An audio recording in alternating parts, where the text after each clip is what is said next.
Well. Good afternoon, everybody. Good afternoon, Hi Inquisitor. How are you? Well, good afternoon there, sweet little bear Gare or whatever. Bear Garrett, you sweet. Oh my gosh, Lee, we're going into this with the sweet. That's pretty I good. want I want Uh, something you can tell. what does he want? Well, first of all, I have to do some YouTube business. I got a super sticker from Dan. Thank you very much. With the big thumbs up with the bird. When I put them up, you can't see them on YouTube, but in the chat you can see it. Thank you very much, Dan. I appreciate your support. Nice to see you here, and a happy Tuesday to you too. Oh, it's nice to see some of our familiar faces from the last Hmm. week. We Yeah. didn't chase too many people away with doing politics. Mm, but Well, today yeah. we're going to be living out one of my greatest fantasies. Uh-oh. Wait a minute. It's wrong show. What are you talking about? What are you talking about, dude? Ever since the tape was released of the former Oh, president who thought he was king are you talking speaking about the to Brad Georgia Raffensperger. Georgia election? Yeah, when he kept saying things like, "Brad, I need you to get me 12,000 votes." There you go. I, No, I was I was sitting there listening to the tape, and in my mind, I was seeing all his lawyers leaping for the mute button at the same time.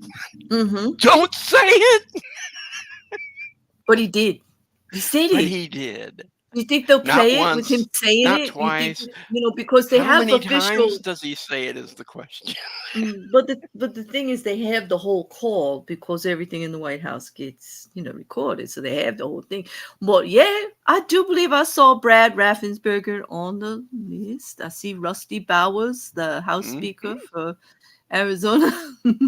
I see It's going to be an Raffensperger interesting from day. Georgia. I see Gabriel Sterling from Georgia, and Wandrea Moss, the election worker. Well, I think we're going to be, just from the looks of it, we might be talking about the Georgia election and what happened And there. and We just might remember, be today. Georgia was supposed to. Well, the grand jury in Georgia was Hmm. supposedly going to indict our former president who thought he was king, Donald Trump, last week. Is that But how we're going to be? Is that how I you're think they're referring to him holding now? off until this part of it comes out. Okay. Our former president who wanted to be king. Okay, I see. All right. Okay, it is catchy. And unfortunately, I think everybody knows who you're talking about when you say that. 'Cause Well, it's so it's either it's Nixon kind of or it's Trump, and Nixon's dead. So, it's kind of that would be difficult. And we've done a lot of crazy things as Americans, but we haven't elected a dead person president yet. well, according to Trump, a lot of dead people did vote in this last election. I know. Well, do you think they According voted to for the the dead? auditors, I'll bet you they voted maybe for a Nixon. hundred. Maybe they voted for Nixon. Who knows? Maybe you're onto something there. I Oh, don't know. I know. They voted for JFK, and he was Oh supposed yeah, to come back I in would. Texas. I would. I'm telling I'm a little crazy. I'd vote for JFK. I mean, isn't it a little crazy to think that someone's going to come back from the dead at the place that he was shot? I'm just thinking it's Those probably not the place he um would want to just show up. Not exactly. Yeah, like the last moments that you lived, like that's what you want to come back to. No, I hear you. If you're going to come back, don't come back there. Come But back still, surrounded by a how bunch did of we people get at to the place you talking were about shot in the that? head. Oh my god, I can't Hi. believe what we're talking about. Electing a dead president in the spot that he would. Oh no, no, this is ridiculous. But yeah, no, that's entertaining actually. But I wasn't really upset with the short-lived um from what I learned in history of JFK. I was happy with him to be president. I would have been happy with him, but I wasn't around really, so I didn't really get the I opportunity. definitely wasn't around. Yeah, no, you're young and I was 30 years old. yeah. The Huxtable says it's like Jesus 34. coming back to find all his buildings covered in crucifixes. Exactly. Can you imagine? Like after what happened, and Jesus comes back and walks around and goes, "Are they actually celebrating this? Like I died. Like what are you people doing? Like what? Like I love it. Fuck, that's funny. But as a kid, oh man, I can remember thinking this kind of stuff. Like it's no far. And as an adult, I'm still laughing about it. Look at that. But yeah, can you imagine like just coming back and like, what the heck? You know? Hmm. Oh, Hey. mm, So today should be proving to be quite a barn burner, as we would say in the country. mm-hmm. Mm-hmm. This is gonna just wow. Yeah. When I originally heard these audio tapes, I wondered why he wasn't indicted right away Mm-hmm. just for meddling with the election. I mean, you can't say I Mm-hmm. need 12,000 votes, Brad, and think No. nobody understands exactly what you're fucking saying. Yeah. It's hmm. Yeah. It doesn't look good. Well, we'll see. And it's funny how we hear that and we think one way, and yet there's a lot of different interpretations out there about it. So I can't wait to see how this gets all twisted up as to what they think it actually means. Well, we'll see. And that's happening a lot with the trial. Like, unfortunately, I know you're giggling. I know I'm Godless Scum sorry. I and read Aaron, something that Aaron Aaron, wrote. Aaron. Of course, I knew it was Aaron. If you start laughing a certain way, I just knew it was Aaron. Thank you, Aaron. Like, Aaron. Just remember, Aaron, if you make my co-host like blow up in fits of giggles to where he can't perform, you're it, dude. Like, I'm coming for you. You're gonna have to Oh, come up here and replace him. wait. Do you think I would never be able to perform? Uh, I Okay, walked we're on right the into wrong that show one. again. We are on the wrong show. Now stop it. This is all right. No. All right. Now, I'm not even going to say what I was going to say, but I do have duct tape, just so you know. Shh. Stop it. Promise. Right. Anyway, well, yeah. No, actually, carry on, Aaron. Go ahead. No, but you're right. If they did, if they did die on the rack, it would be quite unfortunate. Nobody would be able to walk around with those shackles And on. now that he said that, I have to ask if they would have stoned him, would we all had a better time? Oh, damn. Okay, this is all right. Let's see. Save it for mayhem. This is actually a Yeah, bring it. Like, I think this is a conversation we want to have there for sure. Okay. Well, mm, you're right, Robski. That was a wonderful book. Short story, actually, not a whole book, but Yep. yeah, it was a The good one. man who would be Hmm. king. Yeah, Sandy, I'm not going anywhere without it anymore. I'm telling you, I need it for myself and everyone else involved. It's just like it's And the I will be people are going happier. to think I truly am a serial killer because it's in my YouTube kit. It's I will be it's like happier for it. So go ahead. I have like lozenges, so I don't start like coughing. I have Can you take this for a second? I'll be right back. Yeah. I'm gonna put it up All and right, I'll be right back. everybody. Okay. We are going to be starting this thing here. I don't know why they're not starting yet. They're usually quite prompt, but that happens sometimes. But anyway, as we were talking about, and here we go, just on time. So everybody, The have fun. Select Committee to investigate the January 6th attack on the United States Capitol will be in order. Without objection, the chair is authorized to declare the committee in recess at any point. Pursuant to House Deposition Authority Regulation 10, the chair announces the committee's approval to release the deposition material presented during today's hearing. Good afternoon. At our last hearing, we told the story of a scheme driven by Donald Trump to pressure former Vice President Mike Pence to illegally overturn the election results. We showed that when the pressure campaign failed and Mike Pence fulfilled his constitutional obligation, Donald Trump turned a violent mob loose on him. We showed that the mob came within roughly 40 feet of the vice president. Today, we'll show that what happened to Mike Pence wasn't an isolated part of Donald Trump's scheme to overturn the election. In fact, pressuring public servants into betraying their oaths was a fundamental part of the playbook. And a handful of election officials in several key states stood between Donald Trump and the upending of American democracy. As we begin today, it's important to remember when we count the votes for president, We count the votes state by state. For the most part, the candidates who win the popular vote in a state wins all the state's electoral college votes. And whoever wins a majority of the electoral college votes wins the presidency. So when Donald Trump tried to overturn the election results, he focused on just a few states.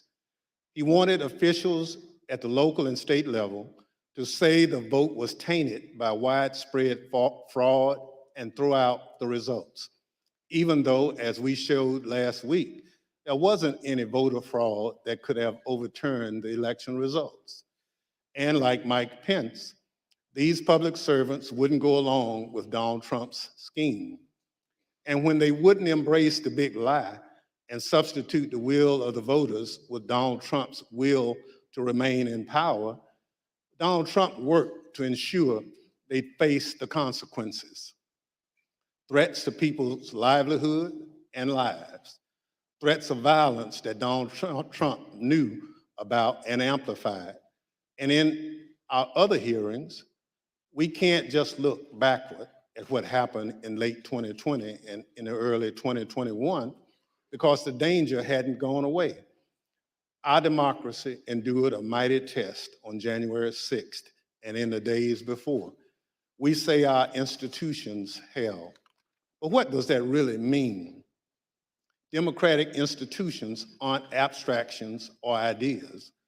They are local officials who oversee elections, secretaries of state, people in whom we placed our trust that they'll carry out their duties. But what if they don't? 2 weeks ago, New Mexico held its primary elections.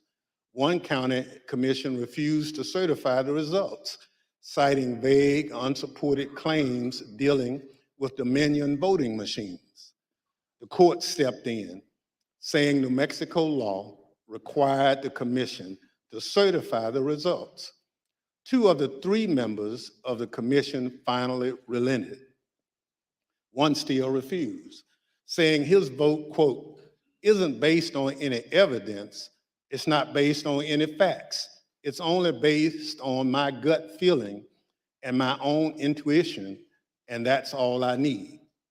By the way, a few months ago, this county commissioner was found guilty of illegally entering the Capitol grounds on January 6th. This story reminds us of a few things. First, as we've shown in our previous hearings, claims that widespread voter fraud tainted the 2020 presidential election have always been a lie. Donald Trump knew they were a lie, and he kept amplifying them anyway. Everything we described today, the relentless, destructive pressure campaign on state and local officials, was all based on a lie. Donald Trump knew it, he did it anyway. Second, the lie hasn't gone away. It's corrupting our democratic institutions. People who believe that lie are now seeking positions of public trust. And as seen in New Mexico, their oath to be to the people they serve will take a back seat to their commitment to the big lie. If that happens, who will make sure our institutions don't break under the pressure? We won't have close calls, we'll have a catastrophe. My distinguished colleague from California, Mr. Schiff, will present much of the Select Committee's finding on this matter. First, I'm pleased to recognize our Vice Chair, Ms. Cheney of Wyoming, for any opening statement she'd care to offer. Thank you very much, Mr. Chairman. Today, we will begin examining President Trump's effort to overturn the election by exerting pressure on state officials and state legislatures. Donald Trump had a direct and personal role in this effort, as did Rudy Giuliani, as did John Eastman. In other words, the same people who were attempting to pressure Vice President Mike Pence to reject electoral votes illegally were also simultaneously working to reverse the outcome of the 2020 election at the state level. Each of these efforts to overturn the election is independently serious. Each deserves attention both by Congress and by our Department of Justice. But as the federal court has already indicated, these efforts were also part of a broader plan. And all of this was done in preparation for January 6th. I would note 2 points for particular focus today. First, today you will hear about calls made by President Trump to officials of Georgia and other states. As you listen to these tapes, keep in mind what Donald Trump already knew at the time he was making those calls. He had been told over and over again that his stolen election allegations were nonsense. For example, this is what former Attorney General Bill Barr said to President Trump about allegations in Georgia. We took a hard look at this ourselves, and based on our review of it, including the interviews of the key witnesses, the Fulton County allegations had no merit. The ballots under the table were legitimate ballots. They weren't in a suitcase. They had been pre-opened for eventually feeding into the machine. All the stuff about the water leak and that there was some subterfuge involved. We felt there was some confusion, but there was no evidence of a subterfuge to create an opportunity to feed things into the count. And so we didn't see any evidence of fraud in the Fulton County episode. And Acting Deputy Attorney General Richard Donahue told Donald Trump this. And I said something to the effect of, sir, we've done dozens of investigations, hundreds of interviews. The major allegations are not supported by the evidence developed. Mr. Trump was told by his own advisors that he had no basis for his stolen election claims, yet he continued to pressure state officials to change the election results. Second, you will hear about a number of threats and efforts to pressure state officials to reverse the election outcome. One of our witnesses today, Gabriel Sterling, explicitly warned President Trump about potential violence on December 1st, 2020, more than a month before January 6th. You will see excerpts from that video repeatedly today. It has all gone too far. All of it. Joe DeGenova today asked for Chris Krebs, a patriot who ran CISA, to be shot. A 20-something tech in Gwinnett County today has death threats and a noose put out saying he should be hung for treason because he was transferring a report on batches from an EMS to a county computer so he could read it. It has to stop. Mr. President, you have not condemned these actions or this language.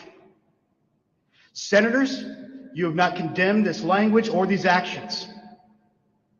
This has to stop.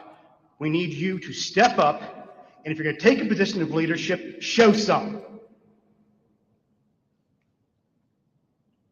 My boss, Secretary Raffensperger, his address is out there. They have people doing caravans in front of their house. They've had people come onto their property. It has to stop. This is elections. This is the backbone of democracy, and all of you who have not said a damn word are complicit in this. The point is this: Donald Trump did not care about the threats of violence. He did not condemn them. He made no effort to stop them. He went forward with his fake allegations anyway. One more point. I would urge all of those watching today to focus on the evidence the committee will present. Don't be distracted by politics. This is serious. We cannot let America become a nation of conspiracy theories and thug violence. Finally, I want to thank our witnesses today for all of your service to our country. Today, all of America will hear about the selfless actions of these men and women who acted honorably to uphold the law, protect our freedom, and preserve our Constitution. Today, Mr. Chairman, we will all see an example of what truly makes America great. Thank you, Mr. Chairman. I yield back. Without objection, the chair recognizes the gentleman from California, Mr. Schiff, for an opening statement. Thank you, Mr. Chairman and Madam Vice Chair. On November 3rd, 2020, Donald Trump ran for re-election to the office of the presidency, and he lost. His opponent, Joe Biden, finished ahead in the key battleground states of Arizona, Michigan, Wisconsin, Pennsylvania, Georgia, and elsewhere. Nevertheless, and for the first time in history, the losing presidential candidate fought to hold on to power. As we have seen in previous hearings, he did so through a variety of means. On Election Day, he sought to stop the counting of the vote, knowing that the millions of absentee ballots elections officials would be counting on Election Day and thereafter would run strongly against him and deliver a victory to Joe Biden. Next, and when he could not stop the counting, he tried to stop state legislatures and governors from certifying the results of the election. He went to court and filed dozens of frivolous lawsuits, making unsubstantiated claims of fraud. When that too failed, he mounted a pressure campaign directed at individual state legislators to try to get them to go back into session and either declare him the winner, decertify Joe Biden as the winner, or send two slates of electors to Congress, one for Biden and one for him, and pressure Vice President Pence to choose him as the winner. But the state legislatures wouldn't go along with this scheme, and neither would the vice president. None of the legislatures agreed to go back into special session and declare him the winner.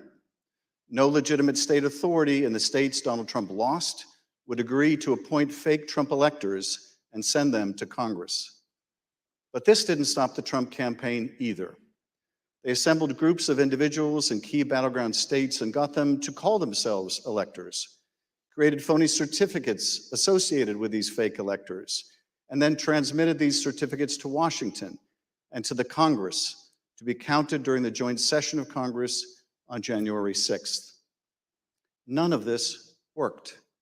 But according to Federal District Judge David Carter, former President Trump and others likely violated multiple federal laws by engaging in this scheme, including conspiracy to defraud the United States. You will hear evidence of the former president and his top advisors' direct involvement in key elements of this plot, or what Judge Carter called a coup in search of a legal theory. For as the judge explained, President Trump's pressure campaign to stop the electoral count did not end with Vice President Pence. It targeted every tier of federal and state elected officials. Convincing state legislatures, he said, to certify competing electors was essential to stop the count and ensure President Trump's reelection. As we have seen in our prior hearings, running through this scheme was a big lie that the election was plagued with massive fraud and somehow stolen. You'll remember what the president's own attorney general, Bill Barr, said he told the president about these claims of massive fraud affecting the outcome of the election. And I told him that the stuff that his people were shoveling out to the public was bullshit. I mean, that the claims of fraud were bullshit. The president's lie was and is a dangerous cancer on the body politic. If you can convince Americans that they cannot trust their own elections, that any time they lose it is somehow illegitimate, then what is left but violence to determine who should govern? This brings us to the focus of today's hearing. When state elections officials refused to stop the count, Donald Trump and his campaign tried to put pressure on them. When state executive officials refused to certify him the winner of states he lost, he applied more pressure. When state legislators refused to go back into session and appoint Trump electors, he amped up the pressure yet again. Anyone who got in the way of Donald Trump's continued hold on power after he lost the election was the subject of a dangerous and escalating campaign of pressure. This pressure campaign brought angry phone calls and texts, armed protests, intimidation, and all too often, threats of violence and death. State legislators were singled out. So too were statewide elections officials. Even local elections workers, diligently doing their jobs, were accused of being criminals and had their lives turned upside down. As we will show, the president's supporters heard the former president's claims of fraud and the false allegations he made against state and local officials as a call to action. Stop the steal! Stop the steal! Stop the steal! You're a threat to democracy! You're a threat to free and honest elections! We love our rights and our freedom! You're a tyrant, you're a felon, and you must turn yourself in to the authorities immediately. And then about 45 minutes later, we started to hear the noises outside my home, and my stomach sunk, and I thought, it's me. And then it's just, we don't know what's gonna. I mean, the uncertainty of that was what was the fear. Like, are they coming with guns? Are they gonna attack my house? I'm in here with my kid. You know, I'm trying to put him to bed, and so it was. That was the scariest moment, just not knowing what was going to happen. This pressure campaign against state and local officials spanned numerous contested states, as you will see in this video produced by the Select Committee. My name is Josh Roselman. I'm an investigative counsel for the House Select Committee to investigate the January 6th attack on the United States Capitol. Beginning in late November 2020, the president and his lawyers started appearing before state legislators, urging them to give their electoral votes to Trump, even though he lost the popular vote. I represent President Trump along with Jenna Ellis, and this is our fourth or fifth hearing. This election has to be turned around because we won Pennsylvania by a lot, and we won all of these swing states by a lot. This was a strategy with both practical and legal elements. The Select Committee has obtained an email from just 2 days after the election, in which a Trump campaign lawyer named Cleta Mitchell asked another Trump lawyer, John Eastman, to write a memo justifying the idea.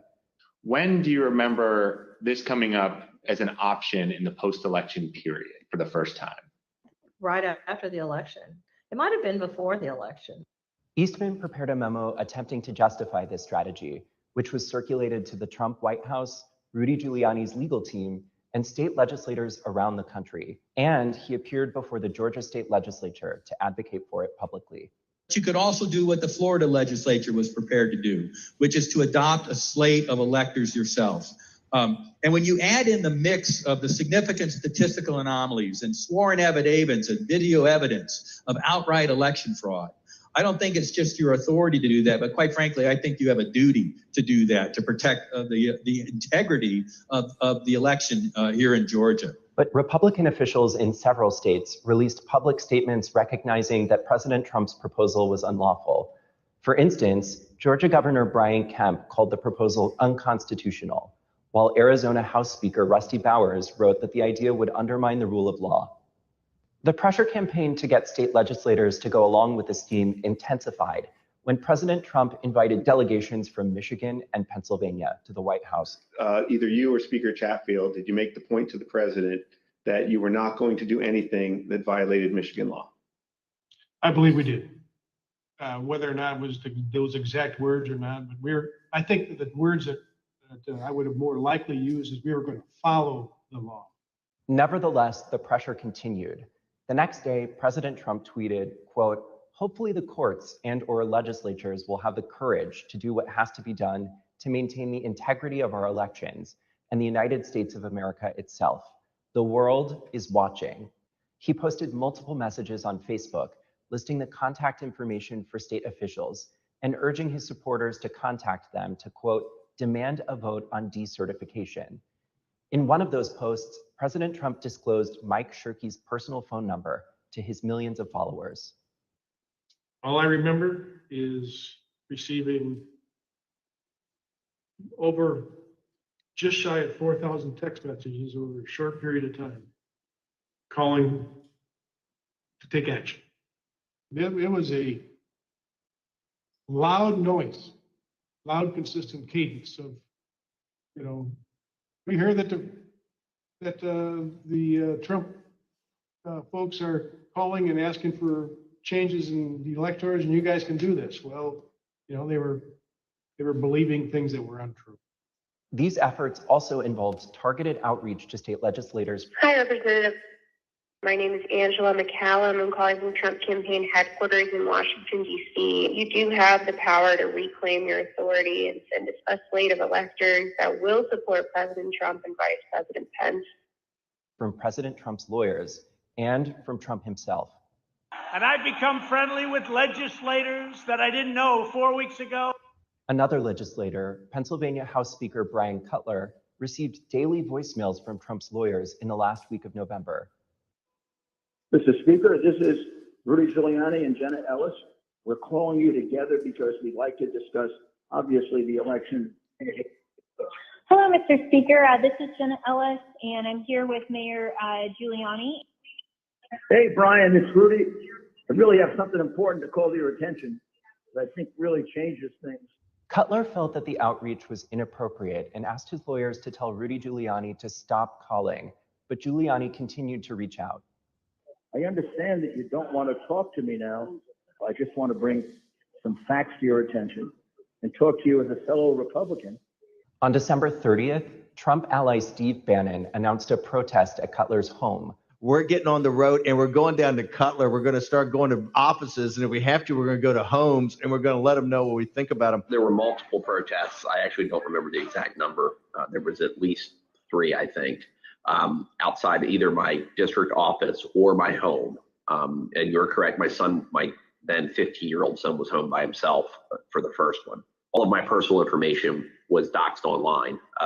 It was my personal email, my personal cell phone, my home phone number. In fact, we had to disconnect our home phone for about 3 days because it would ring all hours of the night and would fill up with messages. Brian Cutler, we're outside. Clerks facing felony charges in Michigan. Poll watchers denied access. These ads were another element in the effort. The Trump campaign spent millions of dollars running ads online and on television. The evidence is overwhelming. Call your governor and legislators. Demand they inspect the machines and hear the evidence. Public pressure on state officials often grew dangerous in the lead up to January 6th. Let us in! Let us in! Let us in! Let us in! Special session! Special session! Special session! We'll light the whole shit on fire. What are we going to do? What can you and I do to a state legislature besides kill them? Although we should not do that. I'm not advising that, but I mean, what else do you do, right? The punishment for treason is death. The state pressure campaign and the danger it posed to state officials and to state capitals around the nation was a dangerous precursor to the violence we saw on January 6th at the U.S. Capitol. Today, you will hear from Rusty Bowers, the Republican Speaker of the Arizona House of Representatives. He will tell us about his conversations with the President, with Rudy Giuliani and John Eastman, and what the President's team asked of him, and how his oath of office would not permit it. You will then hear from Brad Raffensperger, the Republican Secretary of State of Georgia, who Trump directed to, quote, find 11,780 votes. That did not exist, but just the exact number of votes needed to overtake Joe Biden. You will also hear from Gabriel Sterling, the chief operating officer, his chief operating officer, about the spurious claims of fraud in the elections in Georgia, and who, responding to a cascading set of threats to his elections team, warned the president to stop, that someone was going to get killed. And you will hear from Wandrea ArShaye, a former local elections worker in Fulton County, Georgia, about how all of the lies about the election impacted the lives of real people who administer our elections and still do. You will hear what they experienced when the most powerful man in the world, the President of the United States, sought to cling to power after being voted out of office by the American people. The system held, but barely. And the system held because people of courage, Republicans and Democrats, like the witnesses you will hear today, put their oath to the country and Constitution above any other consideration. They did their jobs as we must do ours. Thank you, Mr. Chairman, and I yield back. I now welcome our first panel of witnesses. We're joined today by a distinguished legislator from Arizona, Rusty Bowers, who's a Republican Speaker of the Arizona House of Representatives. Mr. Bowers was first elected to the state legislature in 1993 and has served as Speaker since 2019. Welcome, Speaker Bowers. Brad Raffensperger is the 29th Secretary of State of Georgia, serving in this role since 2019. As an elected official and a Republican, Secretary Raffensperger is responsible for supervising elections in Georgia and maintaining the state's public records. Welcome, Mr. Secretary. Gabriel Sterling is the Chief Operating Officer in the Georgia Secretary of State's office. Mr. Sterling was the statewide voting systems implementation manager for the 2020 election in Georgia, responsible for leading the Secretary of State's response to the COVID pandemic and rolling out modernized voting equipment. I will swear in our witnesses. The witnesses will please stand and raise their right hand. Do you swear or affirm on the penalty of perjury that the testimony you're about to give is the truth, the whole truth, and nothing but the truth, so help you God? Thank you. Please be seated. Let the record reflect that the witnesses answered in the affirmative. Speaker Bowers, thank you for being with us today. You're the Speaker of the Arizona House and a self-described conservative Republican. You campaigned for President Trump and with him during the 2020 election. Is it fair to say that you wanted Donald Trump to win a second term in office? Please. Yes, sir. Thank you. And is it your understanding that President Biden was the winner of the popular vote in Arizona in 2020? Yes, sir. Thank you. Pursuant to Section 5C8 of House Resolution 503, the chair recognizes the gentleman from California, Mr. Schiff, for questions. Speaker Bowers, thank you for being with us today. Before we begin with the questions that I had prepared for you, I wanted to ask you about a statement that former President Trump issued, which I received just prior to the hearing. Have you had a chance to review that statement? My counsel called from Arizona and read it to me. Yes, sir. In that statement, I won't read it in its entirety. Former President Trump begins by calling you a rhino, Republican in name only. He then references a conversation in November 2020 in which he claims that you told him that the election was rigged and that he had won Arizona. To quote the former president, during the conversation, he told me the election was rigged and that I won Arizona, unquote. Did you have such a conversation with the president?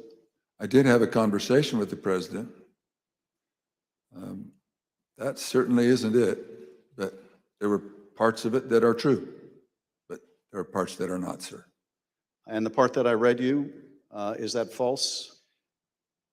Anywhere, anyone, anytime has said that I said the election was rigged, that would not be true. And when the former president in his statement today claimed that you told him that he won Arizona, is that also false? That is also false. Mr. Bowers, I understand that after the election, and I don't know whether this is the conversation the former president is referring to, but after the election, you received a phone call from President Trump and Rudy Giuliani in which they discussed the result of the presidential election in Arizona. If you would, tell us about that call and whether the former president or Mr. Giuliani raised allegations of election fraud. Thank you. My wife and I had returned from attending our church meetings. It was on a Sunday. And we were still in the driveway, and I had received a call from a colleague telling me that the White House was trying to get in touch with her and I, and that she said, please, if you get a call, let's try to take this together. Immediately, I saw that the White House on my Bluetooth was calling, and I took the call and was asked by I would presume, the operator at the White House if I would hold for the president, which I did, and Mr. Giuliani came on first, and niceties. Then Mr. Trump, President Trump, then President Trump came on, and we initiated a conversation. During that conversation, did you ask Mr. Giuliani for proof of these allegations of fraud that he was making? On multiple occasions, yes. And when you asked him for evidence of this fraud, what did he say? He said that they did have proof, and I asked him, do you have names? For example, we have 200,000 illegal immigrants, some large number, 5,000 or 6,000 dead people, etc. And I said, do you have their names? Yes. Will you give them to me? Yes. The president interrupted and said, give the man what he needs, Rudy. He said, I will. And that happened on at least 2 occasions, that interchange in the conversation. So Mr. Giuliani was claiming in the call that there were hundreds of thousands of undocumented people and thousands of dead people who had purportedly voted in the election? Yes. And you asked him for evidence of that? I did. And did you ever receive from him that evidence either during the call, after the call, or to this day? Never. What was the ask during this call? He was making these allegations of fraud, but he had something or a couple things that they wanted you to do. What were those? The ones I remember were first that we would hold, that I would allow an official committee at the Capitol so that they could hear this evidence and that we could take action thereafter. And I refused. I said, up to that time, the circus, I called it a circus, had been brewing with lots of demonstrations, both at the counting center, at the Capitol, and other places. And I didn't want to have that in the House. I did not feel that the evidence, granted in its absence, merited a hearing, and I didn't want to be used as a pawn if there was some other need that the committee hearing would fulfill. So that was the first ask, that we hold an official committee hearing. And what was his second ask? I said, to what end? To what end the hearing? He said, well, we have heard by an official high up in the Republican legislature that there is a legal theory or a legal ability in Arizona that you can remove the electors of President Biden and replace them. And we would like to have the legitimate opportunity through the committee to come to that end and remove that. And I said, that's something that's totally new to me. I've never heard of any such thing. And he pressed that point. And I said, look, you are asking me to do something that is counter to my oath when I swore to the Constitution to uphold it. And I also swore to the Constitution and the laws of the state of Arizona. And this is totally foreign as an idea or a theory to me. And I would never do anything of such magnitude without deep consultation with qualified attorneys. And I said, I've got some good attorneys, and I'm going to give you their names. But you are asking me to do something against my oath, and I will not break my oath. And I think that was up to that point. During the conversation, and you heard, I think, when we played a snippet of Mr. Giuliani calling other state legislators and saying that he was calling us essentially a fellow Republican, did he make a similar appeal to you or bring up the fact that you shared a similar party? Whether it was in that call or in a later meeting, he did bring that up more than once. And how would he bring that up? He would say, aren't we all Republicans here? I would think we would get a better reception. I mean, I would think you would listen a little more open to my suggestions that we're all Republicans. And this evidence that you asked him for that would justify this extraordinary step. I think you said they never produced. Why did you feel, either in the absence of that evidence or with it, what they were asking you to do would violate your oath to the Constitution?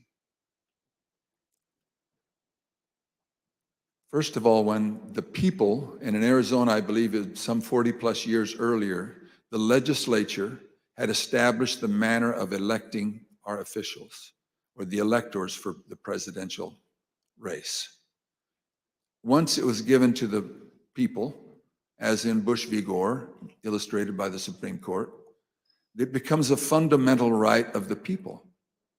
So as far as I was concerned, for someone to ask me in the, I would call it a paucity, there was no evidence being presented of any strength. Evidence can be hearsay evidence, it's still evidence, but it's still hearsay. But strong judicial quality evidence, anything that would say to me, you have a doubt, deny your oath. I will not do that. And on more than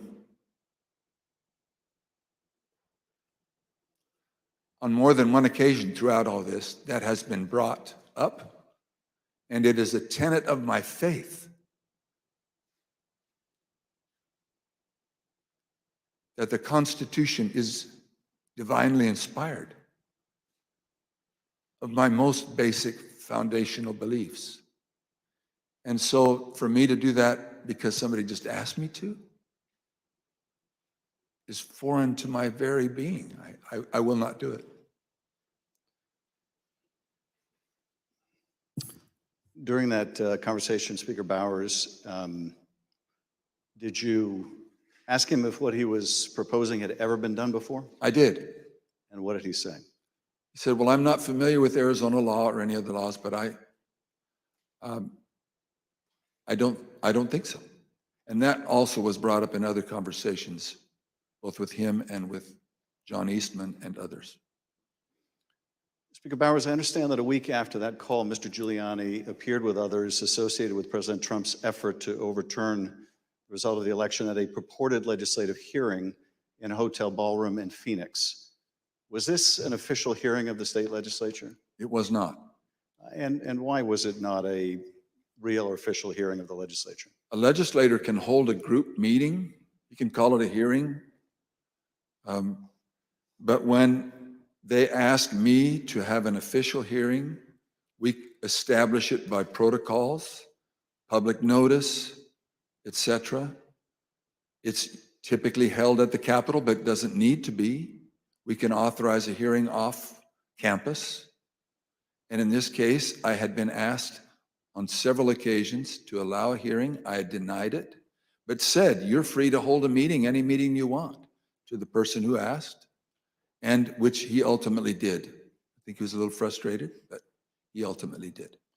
Now, this meeting was the same day, I believe, that the governor of Arizona, Doug Ducey, certified Biden as the winner of the presidential election in Arizona.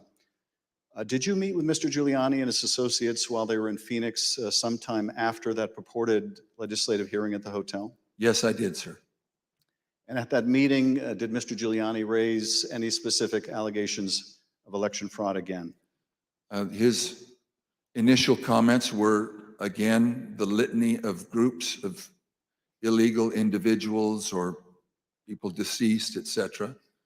And he had brought that up, and I wasn't alone in that meeting. There were others, and other members of the Senate aggressively questioned him. And then I proceeded to question him on the proof that he was going to bring me, etc. But he did bring those up, yes. And these other legislators were also Republican members of the Senate? They were, yes, sir. And did they also press him for proof of these allegations? They pressed him very strongly. Two of them especially, very strongly. And at some point, did Mr. Giuliani ask one of the other attorneys on his team to help him out with the evidence? He did. He asked Jenna Ellis, who was sitting to his right.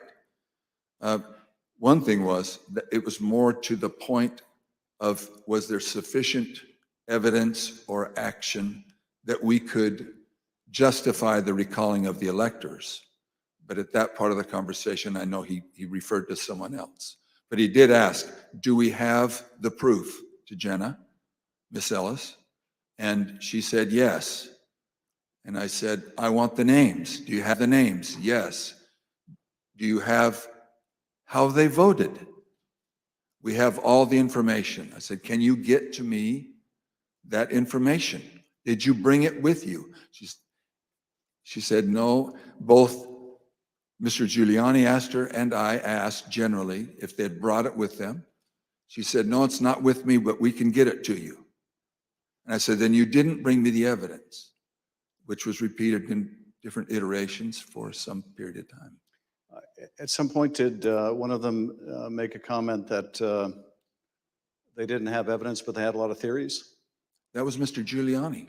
And what exactly did he say and how that come up? My recollection, he said, we've got lots of theories, we just don't have the evidence. And I don't know if that was a gaffe or maybe he didn't think through what he said, but both myself and others in my group, the three in my group and my council, both remembered that specifically, and afterwards we kind of laughed about it. And getting back to the ask in that phone call that preceded this meeting, he wanted you to have the legislature dismiss the Biden electors and replace them with Trump electors on the basis of these theories of fraud?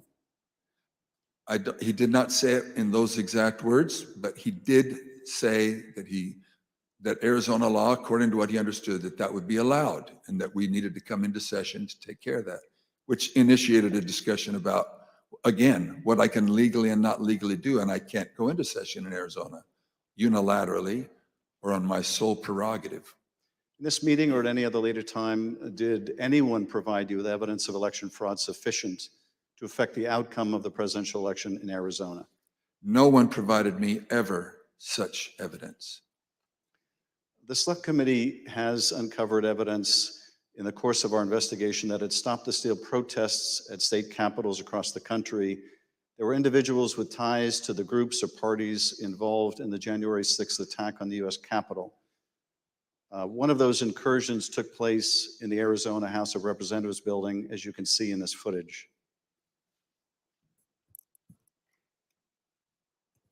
This is previously undisclosed video of protesters illegally entering and refusing to leave the building. One of the individuals prominently shown in this video is Jacob Chansley. Perhaps better known as the QAnon shaman, this rioter entered the Capitol on January 6th, was photographed leaving a threatening note on the dais in the U.S. Senate chamber, and was ultimately sentenced to 41 months in prison after pleading guilty to obstruction of an official proceeding. Other protesters who occupied the Arizona House of Representatives building included Proud Boys, while men armed with rifles stood just outside the entrance. I understand these protesters were calling for you by name, Speaker Bowers. Is that correct? That is correct. Speaker Bowers, did the president call you again in later in December? He did, sir. Did you tell the president in that second call that you supported him, that you voted for him, but that you were not going to do anything illegal for him? I did, sir. Nevertheless, his lawyer, John Eastman, called you some days later on June 4th, 2021. And he did have a very specific ask that would have required you to do just what you had already told the president you wouldn't do, something that would violate your oath. Is that correct? That's correct. It wasn't just me. I had my counsel and others on the call. And what did Dr. Eastman want you to do? That we would, in fact, take a vote to overthrow, or I shouldn't say overthrow, that we would decertify the electors, and that because we had plenary authority to do so. And he cited Article 2, Section 1, I think it's Clause 2, and said that in his opinion, that gave us the authority if there was, I don't recall him saying sufficient evidence, but there was some call or some strong reason to do so or justification to do so that we could do that. And that he was asking that we his suggestion was that we would do it. And I said, again, I took an oath. For me to take that, to do what you do, would be counter to my oath. I don't recall if it was in that conversation, clearly, that we talked more about the oath, but I said, what would you have me do? And he said, just do it and let the court sort it out. And I said, you're asking me to do something that's never been done in history, the history of the United States, and I'm going to put my state through that without sufficient proof, and that's going to be good enough with me?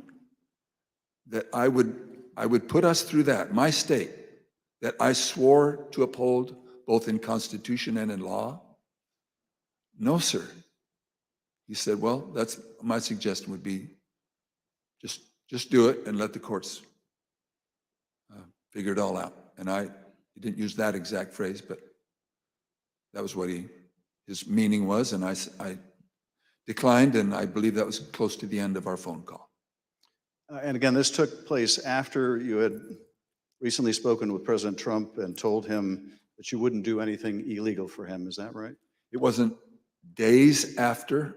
Obviously, it was days after, but a few days had gone by. But you had told President Trump you would not do anything illegal for him. I did, both times. And you told Dr. Eastman that you did not believe there was legal support to justify what he was asking, but he still wanted you to do it and effectively let the courts work it out? I've been warned, don't say things you think, maybe he said, but I do remember him saying that the authority of the legislature was plenary and that you can do it. I said, then you should know that I can't even call the legislature into session without a 2/3 majority vote. We're only 30+1. There's no way that could happen. But in your view, what he was asking you to do would have violated your oath to the Constitution, both the United States Constitution and the Constitution of the state of Arizona? Yes, sir. Did you also receive a call from U.S. Representative Andy Biggs of Arizona on the morning of January 6th? I did. And what did Mr. Biggs ask you to do? I believe that was the day that the vote was occurring to each state to have certification, or to declare the certification of the electors. And he asked if I would sign on both to a letter that had been sent from my state and or that I would support the decertification of the electors. And I said I would not. Mr. Speaker, on December 4th, 2020, shortly after your meeting with Rudy Giuliani and other allies of President Trump, you released a statement publicly addressing, quote, calls for the legislature to overturn the 2020 certified election results. The statement is very straightforward in explaining the, quote, breathtaking request, unquote, made by representatives of President Trump. Quote, that the Arizona legislature overturn the certified results of last month's election and deliver the state's electoral college votes to President Trump, unquote. Why did you believe, as you wrote in this statement, that the rule of law forbid you from doing what President Trump and his allies wanted you to do? Representative, I'm sorry, I should be saying, Mr. Chairman, Representative Schiff, there's two sides to the answer. One is, what am I allowed to do, and what am I forbidden to do? We have no legal pathway, both in state law nor to my knowledge in federal law, for us to execute such a request. And I am not allowed to walk or act beyond my authority. If I'm not specifically authorized as a legislator, as a legislature, then I cannot act to the point of calling us into session. Some say that just a few legislators have plenary authority, and that has come as part of all of this discussion, I'll call it. But So to not have authority and be forbidden to act beyond my authority on both counts, I am not authorized to take such action, and that would deny my oath. In your statement, you included excerpts from President Ronald Reagan's inaugural address in 1981. The newly inaugurated president told the country, quote, "The orderly transfer of authority as called for in the Constitution routinely takes place as it has for almost 2 centuries, and few of us stop to think how unique we really are. In the eyes of many in the world, this every 4-year ceremony we accept as normal is nothing less than a miracle." Tell us, if you would, Mr. Speaker, why did you include President Reagan's words in your public statement? Mr. Chairman, Representative Schiff, because I have a lot of admiration for Ronald Reagan. I've had the opportunity of going through his home with one other person and walking through, and I have a lot of admiration for him. When he pointed out, which is, I have lived in other country for a period of time and have visited a few countries, and during election times, the fact that we allow an election, support an election, and stand behind the election, even in the past when there have been serious questions about the election, and then move on without disturbance and with acceptance that we choose to follow the outcome of the will of the people. That will, it means a lot to me, and I know it meant a lot to him, and so we included that.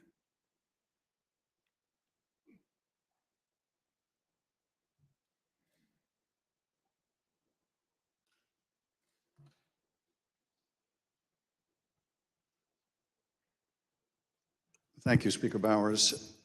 I now want to look even more deeply at the fake electors scheme. Every 4 years, citizens from all over the United States go to the polls to elect their president. Under our Constitution, when we cast our votes for president, we are actually voting to send electors pledged to our preferred candidate to the Electoral College. In December, the electors in each state meet, cast their votes, and send those votes to Washington. There is only one legitimate slate of electors from each state. On the 6th day of January, Congress meets in a joint session to count those votes, and the winner of the Electoral College vote becomes the president. In this next segment, you'll hear how President Trump and his campaign were directly involved in advancing and coordinating the plot to replace legitimate Biden electors with fake electors not chosen by the voters. You'll hear how this campaign convinced these fake electors to cast and submit their votes through fake certificates, telling them that their votes would only be used in the event that President Trump won his legal challenges. Yet when the president lost those legal challenges, when courts rejected them as frivolous and without merit, the fake elector scheme continued. At this point, President Trump's own lawyers, so-called Team Normal, walked away rather than participate in the plan. And his own White House counsel's office said that the plan was not legally sound. Let's play the following video produced by the Select Committee. My name is Casey Lucier. I'm an investigative counsel for the House Select Committee to investigate the January 6th attack on the United States Capitol. On November 18th, a lawyer working with the Trump campaign named Kenneth Cheesebro wrote a memo arguing that the Trump campaign should organize its own electors in the swing states that President Trump had lost. The Select Committee received testimony that those close to President Trump began planning to organize fake electors for Trump in states that Biden won in the weeks after the election. Who do you remember being involved in those early discussions around the Thanksgiving time regarding having alternate electors meet?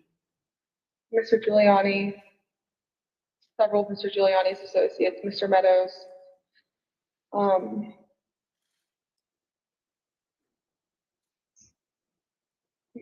members of Congress, although it's difficult to distinguish if the members I'm thinking of were involved during Thanksgiving or if they were involved as we progress through December.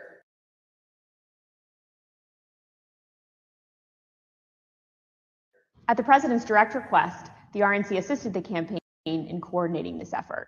What did the president say when he called you? Essentially, he turned the call over to Mr. Eastman, who then proceeded to talk about the importance of the RNC helping the campaign gather these contingent electors in case any of the legal challenges that were ongoing changed the result of any of the dates. I think more just helping them reach out and assemble them. But my understanding is the campaign did take the lead, and we just were helping them in that role. As President Trump and his supporters continued to lose lawsuits, some campaign lawyers became convinced that convening electors in states that Trump lost was no longer appropriate. I just remember I either replied or called somebody saying, unless we have litigation pending that's like in these states, like, I don't think this is appropriate, or, this isn't the right thing to do. I don't remember how I phrased it, but and I got into a little bit of a back and forth, and I think it was with Ken Cheeseborough, where I said, all right, you just get after it. Like, I'm out. At that point, I had Josh Finley email Mr. Chesbrough politely to say, this is your task. You are responsible for the Electoral College issues moving forward. And this was my way of taking that responsibility to zero. The committee learned the White House counsel's office also felt the plan was potentially illegal. And so to be clear, did you hear the White House counsel's office say that this plan to have alternate electors meet and cast votes for Donald Trump in states that he had lost was not legally sound? Yes, sir. And who was present for that meeting that you remember? It was in our office. It was Mr. Meadows, Mr. Giuliani, and a few of Mr. Giuliani's associates. The Select Committee interviewed several of the individual fake electors, as well as Trump campaign staff who helped organize the effort. We were just, kind of useful idiots or rubes at that point. A strong part of me really feels that it's just kind of as the road continued and as that was failure, that got formulated as what do we have on the table? Let's just do it. And now after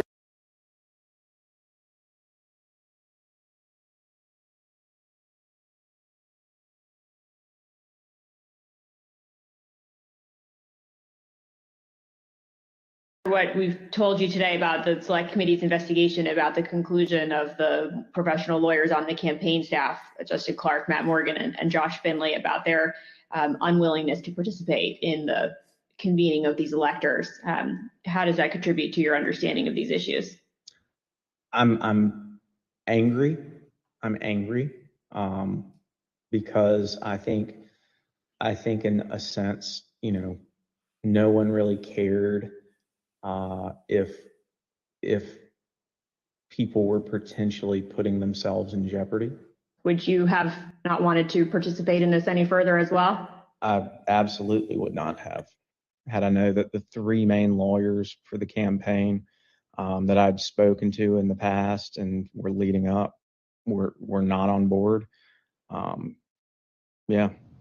I was told that these would only count if a court ruled in our favor. So that would have been using our electors. It would have been using our electors in ways that we weren't told about, and we wouldn't have supported. Documents obtained by the Select Committee indicate that instructions were given to the electors in several states that they needed to cast their ballots in complete secrecy. Because this scheme involved fake electors, those participating in certain states had no way to comply with state election laws, like where the electors were supposed to meet. One group of fake electors even considered hiding overnight to ensure that they could access the state capitol, as required in Michigan. Did Mr. Norton say who he was working with at all on this effort to have electors meet? He said he was working with the president's campaign. He told me that the Michigan Republican electors were planning to meet in the Capitol and hide overnight so that they could fulfill the role of casting their vote in per law in the Michigan chambers. And I told him in no uncertain terms that that was insane and inappropriate. In one state, the fake electors even asked for a promise that the campaign would pay their legal fees if they got sued or charged with a crime. Ultimately, fake electors did meet on December 14th, 2020 in Arizona, Georgia, Michigan, Pennsylvania, New Mexico, Nevada, and Wisconsin. At the request of the Trump campaign, the electors from these battleground states signed documents falsely asserting that they were the, quote, duly elected electors from their state, and submitted them to the National Archives and to Vice President Pence in his capacity as President of the Senate. Here is what some of the fake elector certificates look like as compared to the real ones. But these ballots had no legal effect. In an email produced to the Select Committee, Dr. Eastman told a Trump campaign representative that it did not matter that the electors had not been approved by a state authority. Quote, the fact that we have multiple slates of electors demonstrates the uncertainty of either. That should be enough. He urged that Pence act boldly and be challenged. Documents produced to the Select Committee show that the Trump campaign took steps to ensure that the physical copies of the fake electors' electoral votes from 2 states were delivered to Washington for January 6th. Text messages exchanged between Republican Party officials in Wisconsin show that on January 4th, the Trump campaign asked for someone to fly their fake electors' documents to Washington. A staffer for Wisconsin Senator Ron Johnson texted a staffer for Vice President Pence just minutes before the beginning of the joint session. This staffer stated that Senator Johnson wished to hand-deliver to the vice president the fake electors' votes from Michigan and Wisconsin. The vice president's aide unambiguously instructed them not to deliver the fake votes to the vice president. Even though the fake elector slates were transmitted to Congress and the executive branch, the vice president held firm in his position that his role was to count lawfully submitted electoral votes. Joseph R. Biden Jr. of the state of Delaware has received 306 votes. Donald J. Trump of the state of Florida has received 232 votes. Which is what he did when the joint session resumed on January 6th after the attack on the Capitol.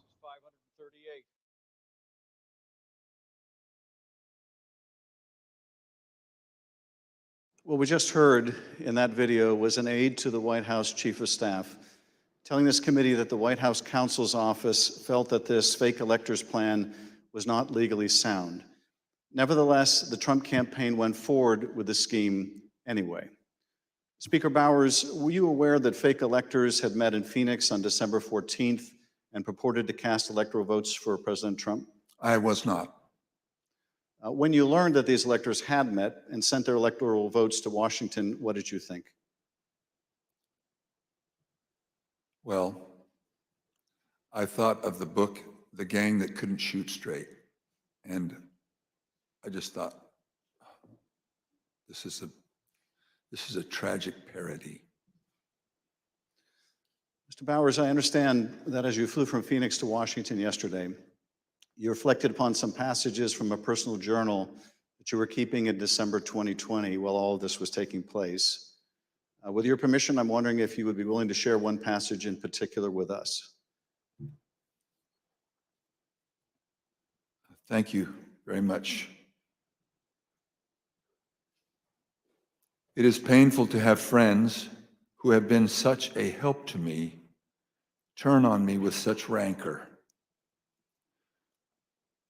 I may, in the eyes of men, not hold correct opinions or act according to their vision or convictions, but I do not take this current situation in a light manner, a fearful manner, or a vengeful manner. I do not want to be a winner by cheating.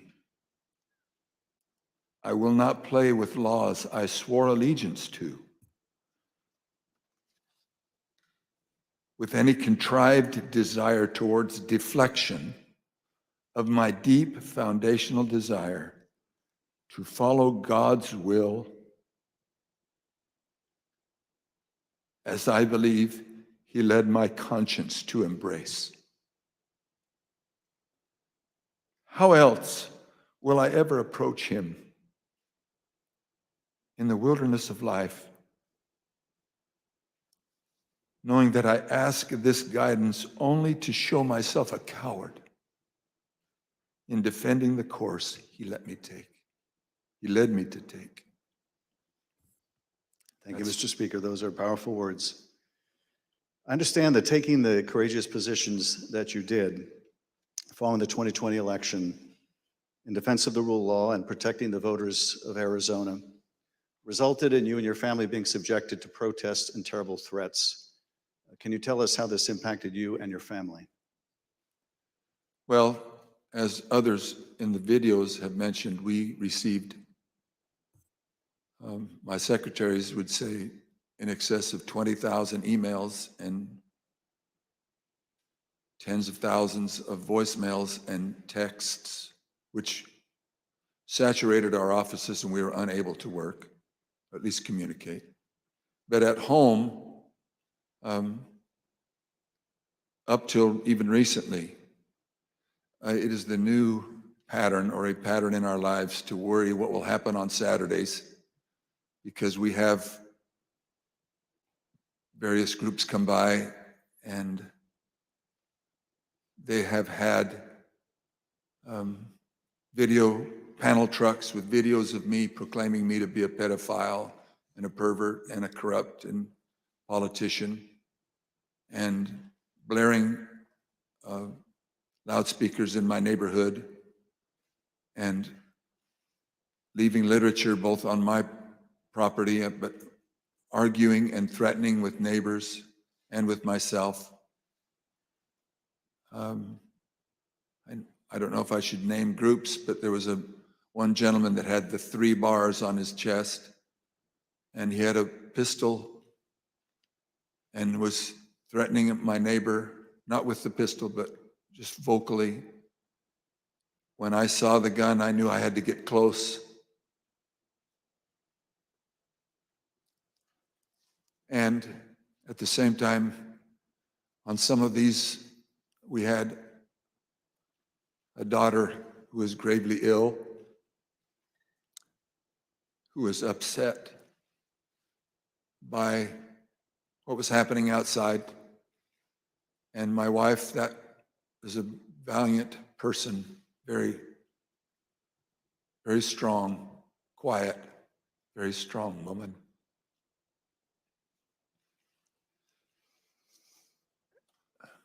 So it was disturbing. It was disturbing. Mr. Speaker, I want to thank you for your service to the state of Arizona and to the country. Mr. Chairman, at this point, I think it'd be appropriate to take a short recess. Accordingly, I reserve the balance of my time.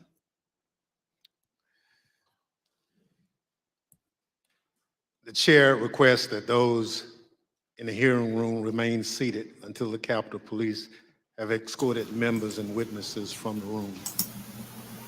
We'll have 5 minutes, 5-minute recess. Wow. Quiz, Okay. 5 minutes. How the hell are we supposed to do all of that in 5 minutes? That was a lot.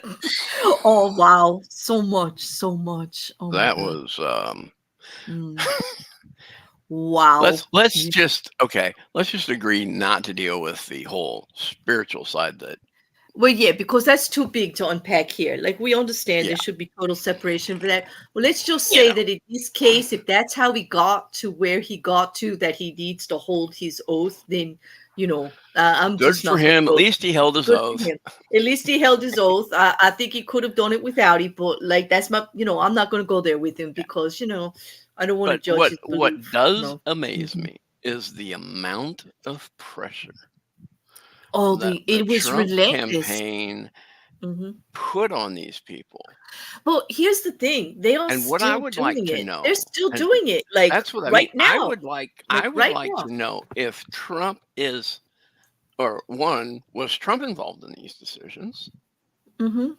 Did he approve of going to people's private homes? I mean, hey, I Well, understand they're well, public officials. I get wait a all minute. that crap. You've heard the man speak, right? Because like what he does is he actually does promote the almost gangster way of doing things. Oh, I Like if know. I they don't get do it. it our way, we'll make them do it our way. Like But he I am speaks like hoping that the committee has some sort of oh smoking sure. gun that Trump said, yeah, go to their homes. Yeah.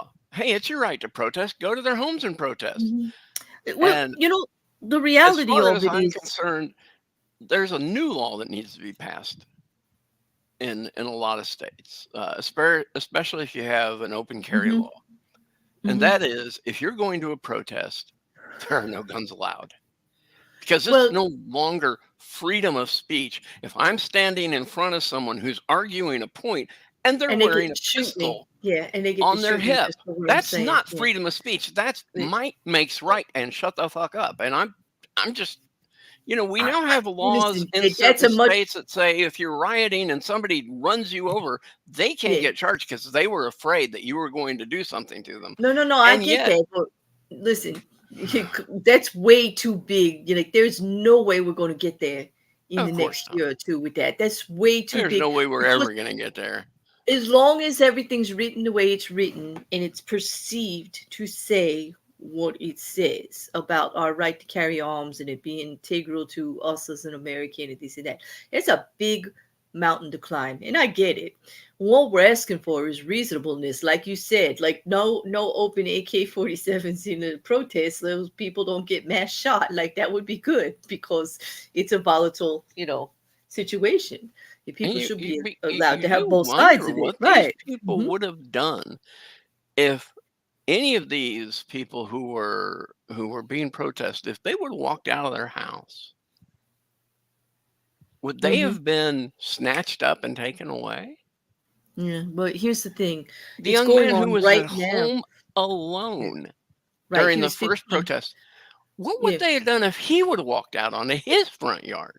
I mean, do these exactly. people have no freaking moral center? No, but here's what's happening now. First of all, just for those that aren't here in America, you need to understand that we tried very hard to make this as bipartisan as possible. There are only 2 Republicans on the committee, but others were invited. But they were insisting that the ones being investigated be the ones that were on the committee, not just come and speak or testify, That's right. but be on the committee. They wanted the actual people that were being investigated for the legalities of things and whether things went wrong.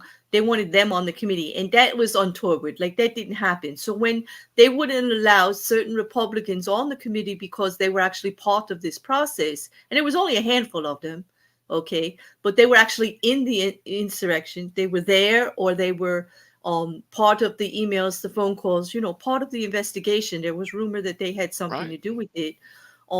Since they weren't allowed, then they kind of like boycotted the whole thing. They're like, nope, then that's it. If we can't have X and Y, we're not going to send you, Z or A in replace. Like the other people were allowed to come to balance it out, but they chose not to. And none of them will come and testify now or give their side to anything. Because they wanted to look like it's completely bipartisan. Thankfully, Liz Cheney and I can't say his last name, or what is it, Kinzinger, decided that it was important enough that they would be there, so they give some balance to it. Liz Cheney's very well spoken, and she is she's a very respectable Republican too. She's being very reasonable about this. She wants everybody to look at the evidence and not listen to the rhetoric, and I admire her for it. She's getting a lot of heat. Let me tell you about the heat. They're getting death threats. Again, just like on January 6th, Yep. they're all being threatened. They're being harassed. They're being ridiculed. They're being told they'll never be in politics again because everybody's going to organize against them. It's like a big bully harassment campaign, like our way or the highway kind of thing. Like might is right is not actually the way to win an argument, but they're doing it right now, today, this very moment. Yeah. I'll bet you they're getting calls. Their family, his wife got a letter that was so upset. I read it, like Kyle's Goldfish sent it to me. I was like, it just took me back. I was like, people are just so awful. They're threatening their children. They're threatening their wives, their family members. They're calling their family members and saying horrible things about them. I know. All for just trying to tell the truth. If it's not the truth, why are they doing it? Right. They're doing it because their candidate lost. Mm-hmm. Now, if we put this on the other shoe, if Trump had won and his opponents had decided, well, fuck this, we're gonna, protest, we're gonna, say it's all fake and everything, what would have been the reaction out of these same people? Well, They it's the would have same. said, shut up and live with it. It's the same people that will promote that he was a professional businessman when he did his campaign. Like they actually coached it that way without looking into anything to find all the failed businesses, charities that were stolen from, or all of the charges that like were behind the scenes. People were working on stuff. State of New York is ready to string them up. I actually think he ran for president to get himself out of the prosecution that was going to happen in New York. I mean, that's a belief I actually have, being here Personally, from I the East actually think Coast. he ran for That it president was because he read didn't a want to, definition that said he would be king. But and he wouldn't get prosecuted or anything. But they're actually out to this. His tactics are quite. If you've seen him in action, if you've seen anything that he does, he's a bully, or it's his way. Or not. It doesn't matter what's right, what's wrong. If he says it, it's true. It don't matter where he got the idea or whatever. He's just going to go forward with it, and he's going to build a bunch of people around him that are supporting him in it. Whether they believed because he was president that they had to do it or not, but he's actually feeding into the paranoia and the frustration of a lot of people, and it's really it's horrible to watch because I do think he does it on purpose. I do think he is manipulating the situation on purpose. of And course he's, he is.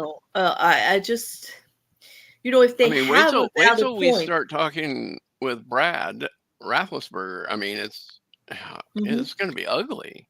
I mean, I can't How is he going to understand. deny what he said?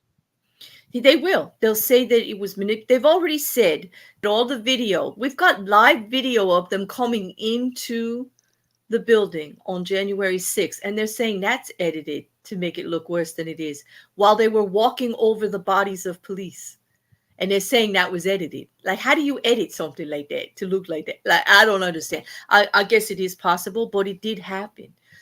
Those police held that line as long as they could. They put their own bodies at risk to keep it from happening, but it happened anyway. And many of them were injured. Many of them were walked over.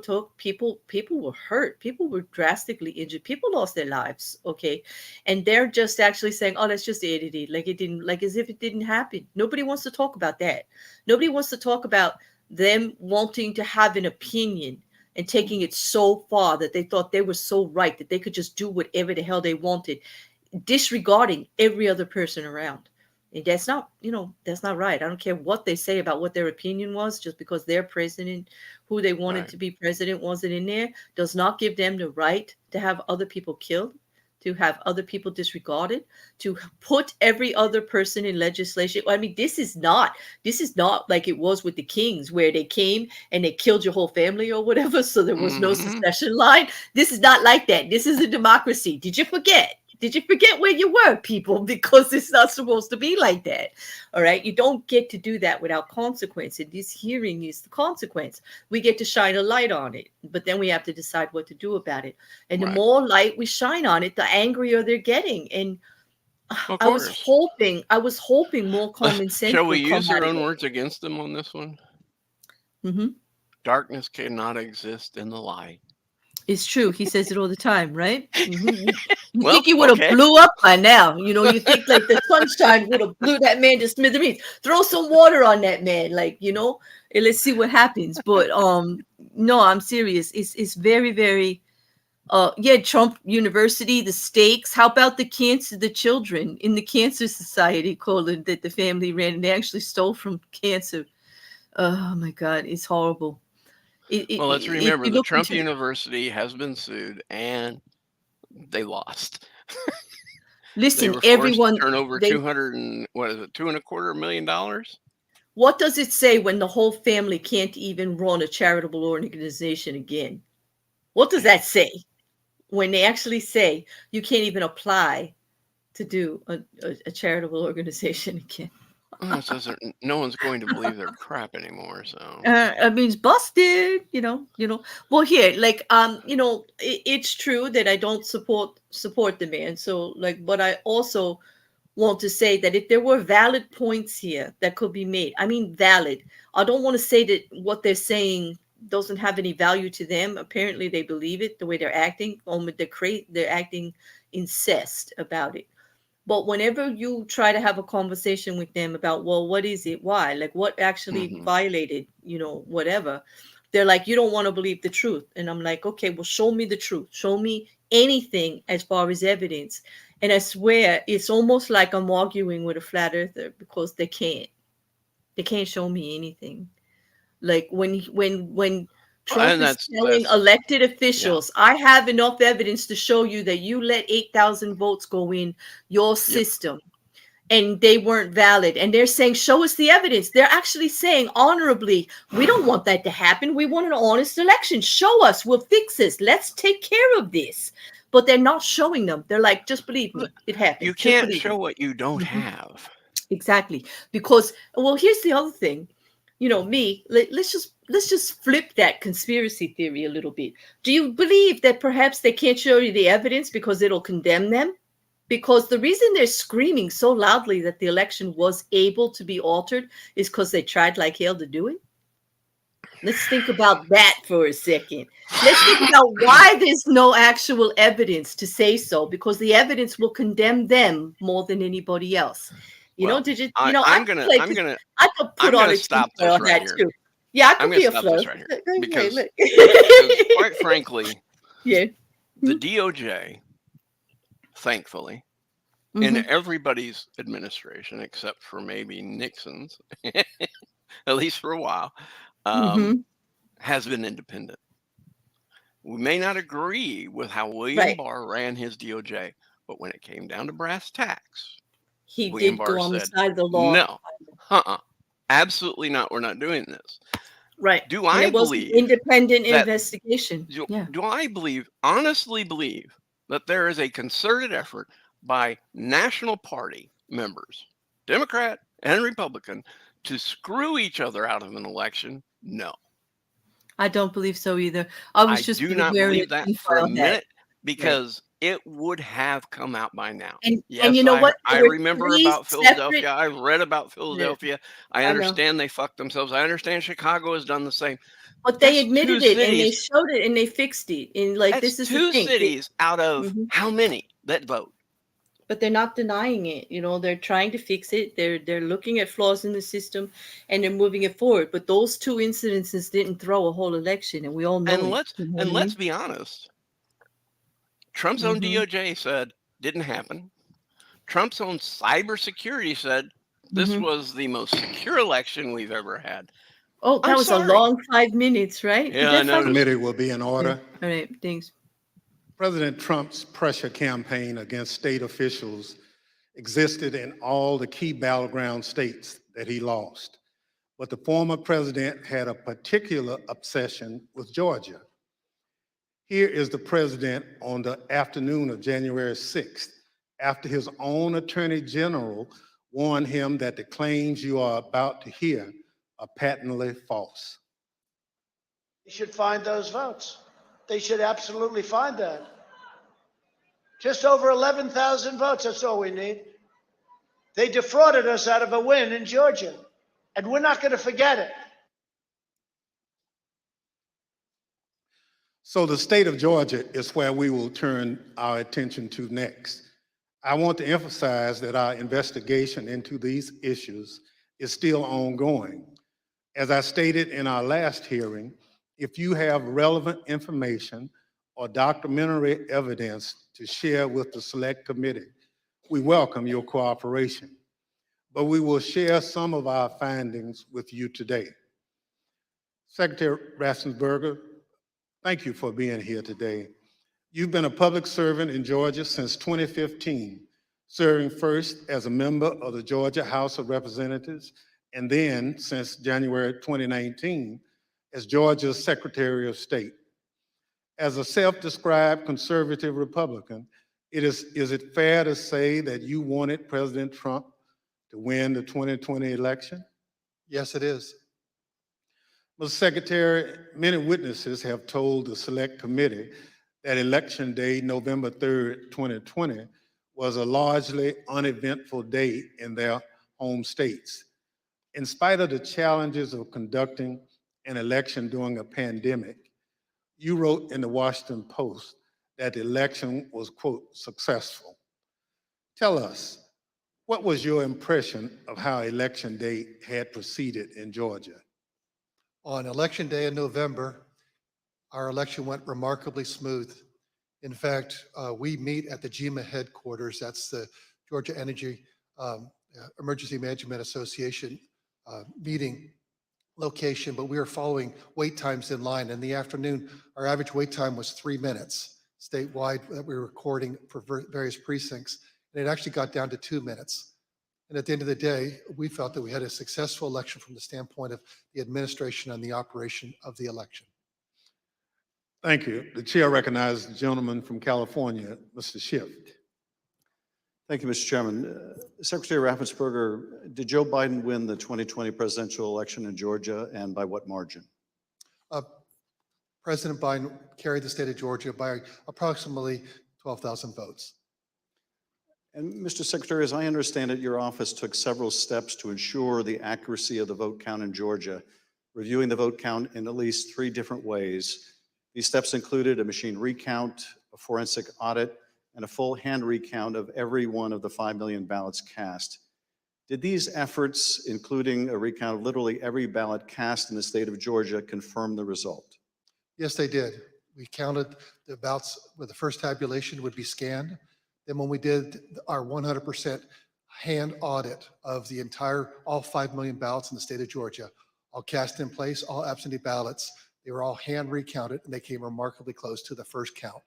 And then upon the election being certified, President Trump, because he was within 0.5%, could ask for a recount. And then we recounted them again through the scanners and we got remarkably the same count.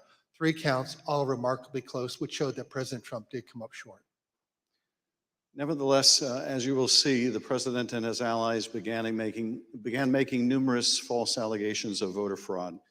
False allegations that you and Mr. Sterling, among others, had to address. Mr. Sterling, thank you also for being here today. Following the 2020 election, in addition to your normal duties, I understand that you became a spokesperson to try to combat disinformation about the election and the danger it was creating for elections officials, among others. In a December 1 press conference, you addressed some of your remarks directly to President Trump. Let's take a look at what you said that day.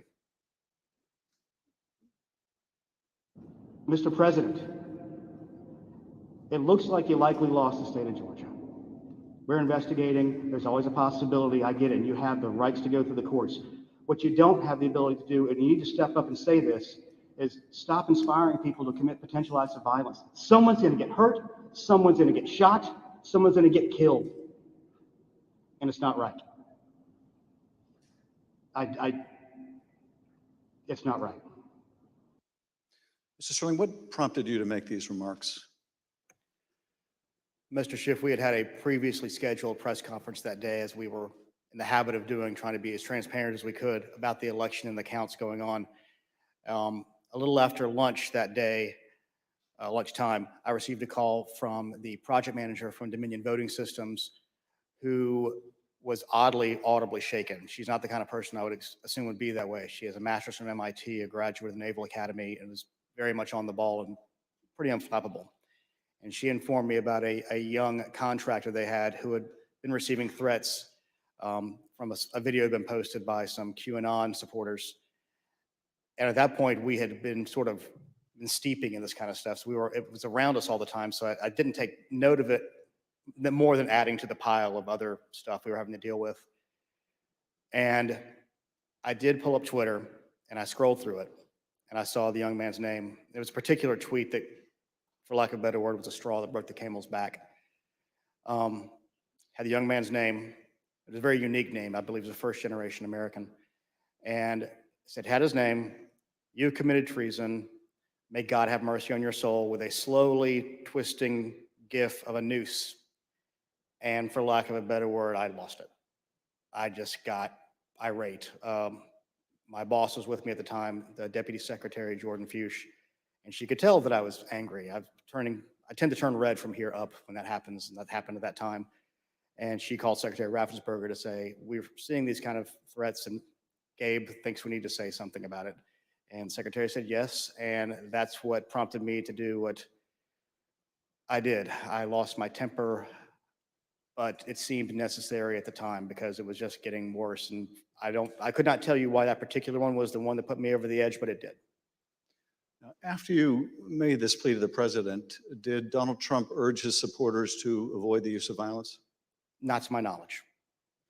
Now, as we know, the president was aware of your speech because he tweeted about it later that day. Let's take a look at what the president said. In the tweet, Donald Trump claims that there was, quote, massive voter fraud in Georgia. Mr. Sterling, that was just plain false, wasn't it? Yes, sir. Nevertheless, the very next day, on December 2nd, President Trump released a lengthy video again making false claims of election fraud in Georgia.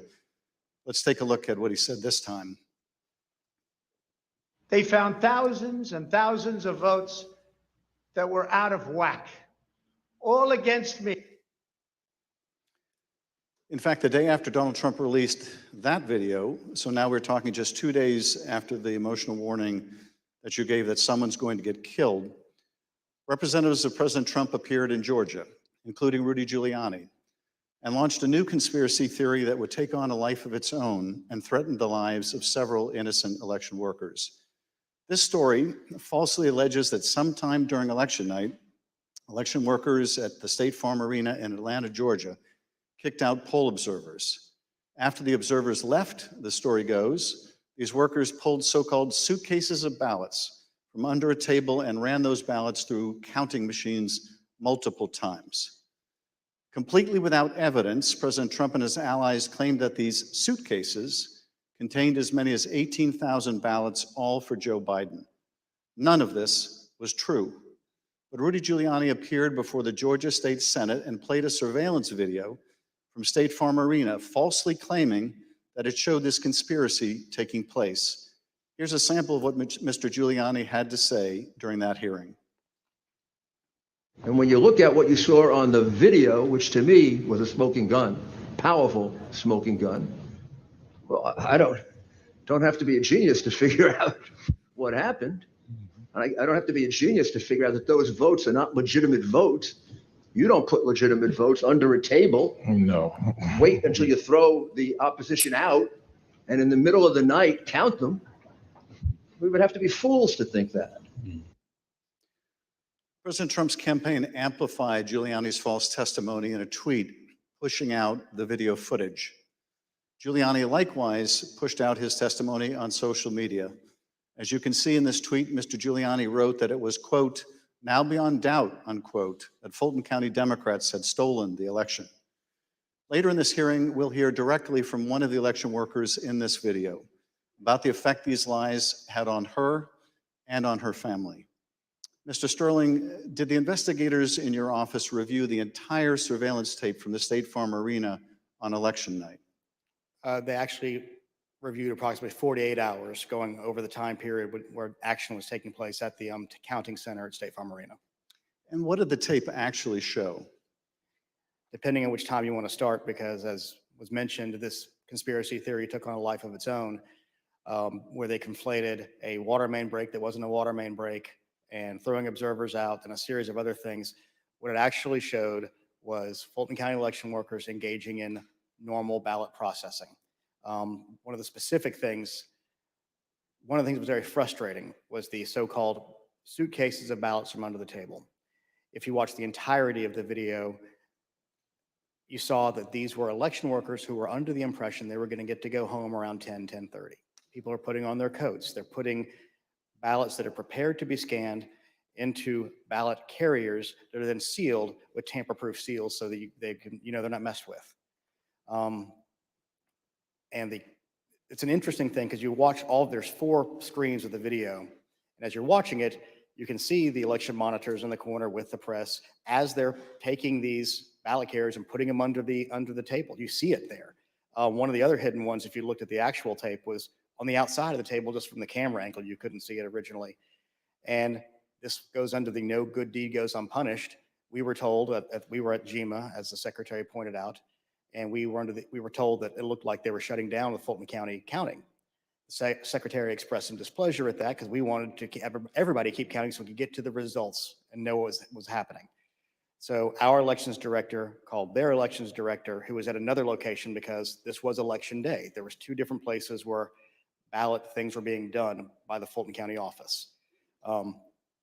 So he called the elections director of Fulton, then called Ralph Jones, who was at the State Farm Arena, and said, "What the heck are you doing? Go ahead and stay." As you watch the video itself, you see him take the phone call as people are putting things away and getting ready to leave. You can tell for about 15, 20 seconds, he does not want to tell these people they have to stay. He walks over, he thinks about it for a second. You see him come back to the corner of a desk and kind of slumps his shoulders and says, "Okay, y'all, we got to keep on counting." And then you see him take their coats off, get the ballots out. And then a secondary thing that you'll see on there is you'll have people who are counting ballots who a batch will go through, they will take them off and run that through again. What happens there is a standard operating procedure. If there's a misscan, if there's a misalignment, if it doesn't read right, these are high speed, high capacity scanners. So 3 or 4 will go through after a misscan. You have to delete that batch and put it back through again. And by going through the hand tally, as the secretary pointed out, we showed that if there had been multiple ballots scanned without a corresponding physical ballot, your counts would have been a lot higher than the ballots themselves. And by doing the hand tally, we saw 2 specific numbers that were met. The hand tally got us to a 0.1053% off of the total votes cast and 0.0099% on the margin, which is essentially dead on accurate. Most academic studies say on a hand tally you'll have between 1% and 2%, but because we use ballot marking devices where it's very clear what the voter intended, it made it a lot easier for us to conduct that hand count and show that none of that was true. Now, I understand that when you reviewed these tapes and did the analysis, it disproved this conspiracy theory. But you still had to take a lot of steps to try to make sure the public knew the truth about these allegations. And you did frequent briefings for the press. Let's take a look at one of those press briefings, Mr. Sterling, that you held on December 7th to make the point that you just did today. Move on to what I'm going to call Disinformation Monday. Out of the gate, many of y'all saw the videotape from State Farm Arena. I spent hours with our post-certified investigators, Justin Gray from WSB, spent hours with us going over this video to explain to people that what you saw, the secret suitcases with magic ballots, were actually ballots that had been packed into those absentee ballot carriers by the workers in plain view of the monitors and the press. And what's really frustrating is the president's attorneys had this same videotape.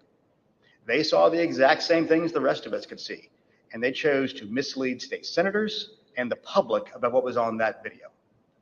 I'm quite sure that they will not characterize the video if they try to enter into evidence, because that is the kind of thing that could lead to sanctions, because it's obviously untrue. They knew it was untrue, and they continue to do things like this. Mr. Sterling, despite the efforts by your office to combat this misinformation by speaking out publicly and through local media, you were unable to match the reach of President Trump's platform and social media megaphone spreading these false conspiracy theories. What was it like to compete with a president who had the biggest bully pulpit in the world to push out these false claims? For lack of a better word, it was frustrating, but oftentimes I felt our information was getting out, but that there was a reticence of people who needed to believe it because the President of the United States, whom many looked up to and respected, was telling them it wasn't true, despite the facts. And I have characterized at one point, it was kind of like a shovel trying to empty the ocean. And yes, it was frustrating. I even have, family members who I had to argue with about some of these things, and I would show them things, and the problem you have is you're getting to people's hearts. I remember there's one specific, an attorney that we know that we showed and walked him through, this wasn't true. Okay, I get that. This wasn't true. Okay, I get that. This wasn't, 5 or 6 things. But at the end, he goes, I just know in my heart they cheated. That's just, and so once you get past the heart, the facts don't matter as much.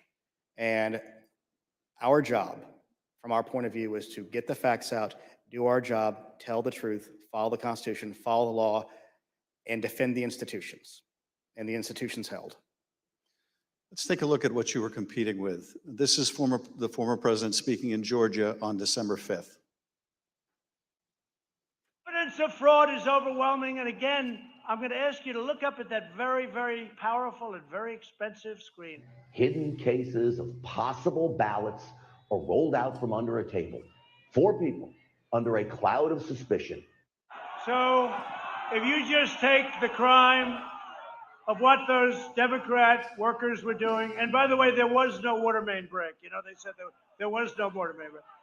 That's 10 times more than I need to win this state. 10 times more. It's 10 times, maybe more than that, but it's 10 times more because we lost by a very close number. In this committee's hearing last Monday, we heard from senior federal law enforcement officials, from the senior-most federal law enforcement official in Atlanta at the time, U.S. Attorney for the Northern District, B.J. Pack, as well as former Attorney General Bill Barr. They both testified that the allegations were thoroughly investigated and found to have no merit. Here is U.S. Attorney Pack. They go to Attorney General Barr. I told them that we looked into it. We've done several things, including interviewing the witnesses. I listened to the tapes and reviewed the videotape myself, and that there's nothing there. Giuliani was wrong in representing that this was a suitcase full of ballots. And here's what Attorney General Bill Barr had to say about the same allegations. Took a hard look at this ourselves, and based on our review of it, including the interviews of the key witnesses, the Fulton County allegations had no merit. We also have testimony from senior Department of Justice officials establishing that they specifically told President Trump that these allegations had been thoroughly investigated and were completely without merit. Here is Acting Deputy Attorney General Richard Donahue describing a phone conversation in which he specifically told President Trump that these allegations were false. And kept fixating on this suitcase that supposedly had fraudulent ballots and that the suitcase was rolled out from under the table. And I said, no, sir, there is no suitcase. You can watch that video over and over. There is no suitcase. There is a wheeled bin where they carry the ballots. No matter how many times senior Department of Justice officials, including his own Attorney General, told the president that these allegations were not true, President Trump kept promoting these lies and putting pressure on state officials to accept them. On January 2nd, the president had a lengthy telephone conversation with Secretary Raffensperger. Prior to the president's call, though, I want to share a bit of important context. First, the White House, including the former president's chief of staff, Mark Meadows, repeatedly called or texted the secretary's office some 18 times in order to set up this call. They were quite persistent. Second, Chief of Staff Mark Meadows took the extraordinary step of showing up at a signature audit site in Georgia, where he met with Secretary Raffensperger's chief investigator, Francis Watson, who was supervising that audit process. Behind me is a photograph from that visit. Third, the day after Meadows' Georgia visit, he set up a call between President Trump and Francis Watson. On the call between President Trump and Georgia investigator Francis Watson, the former president continued to push the false claim that he'd won the state of Georgia.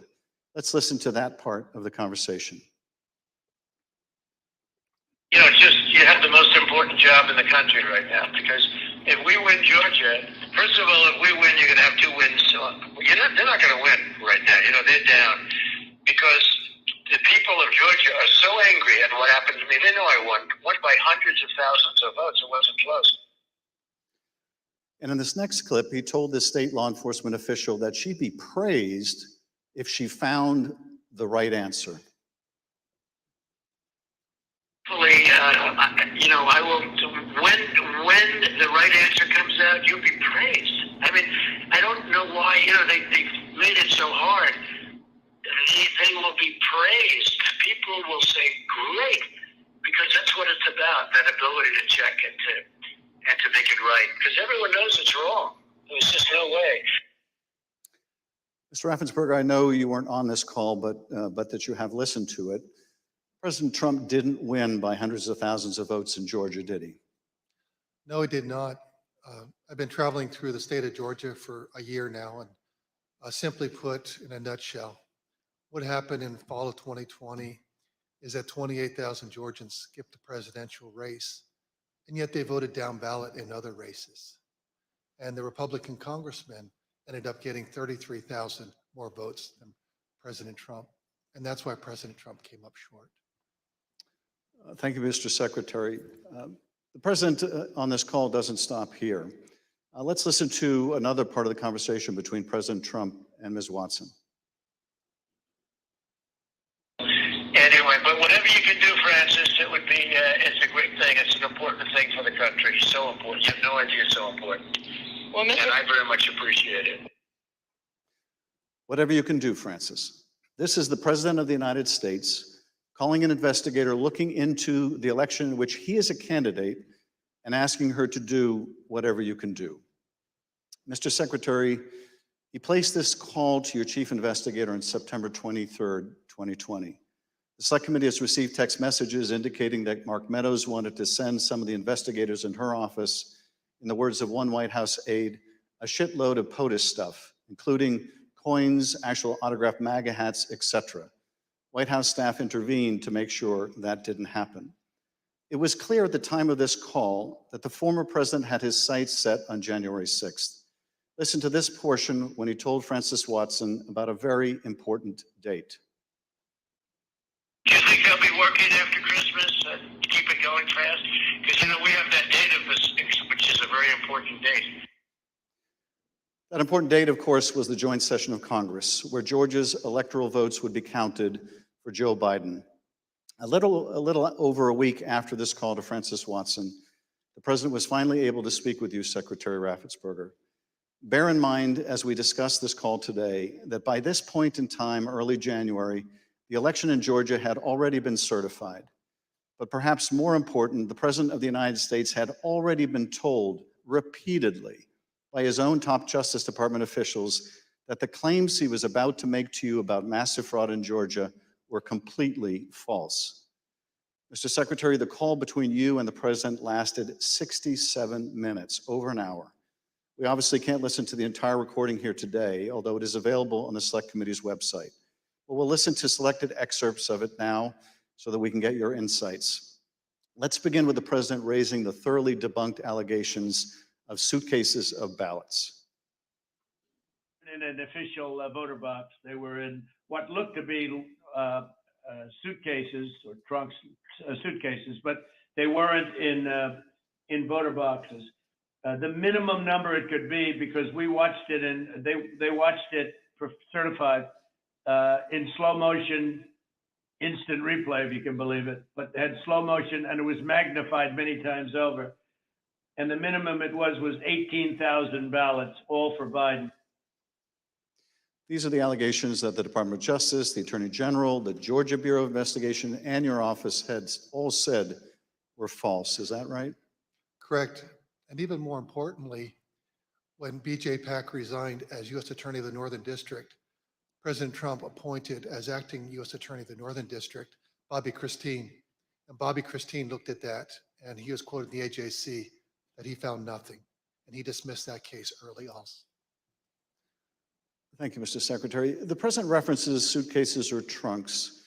Mr. Sterling, were the objects seen in these videos suitcases or trunks, or were they just the ordinary containers that are used by election workers? They're standard ballot carriers that allow for seals to be put on them so they're tamper-proof. And finally, the President claims that there was a minimum of 18,000 ballots somehow smuggled in, all for Biden. I take it, gentlemen, that was also categorically false? There's no physical way he can know who those ballots were for, but secondarily, we had Fulton County for years has been an issue in our state when it comes to elections. So they had a very difficult time during the primary, in large part because of COVID. So we had put them under a consent decree. The secretary got negotiated where we had a monitor on site. And his name is Carter Jones. And he took a notation. He had gone from State Farm to the English Street warehouse to look at election day activities. But before he left the State Farm Arena, he noted how many ballots had been counted on each one of the machines. And when he came back after we found out they were working again, he took note again when they closed. And I believe the final number was something around 8,900 total ballots were scanned from the time he left to the time about 12:30 or 1 o'clock in the morning. So way below 18,000. Let's play the next clip. I heard it was close. I said, there's no way. But they dropped a lot of votes in there late at night. You know that, Brad. Mr. Secretary, did somebody drop a lot of votes there late at night? No.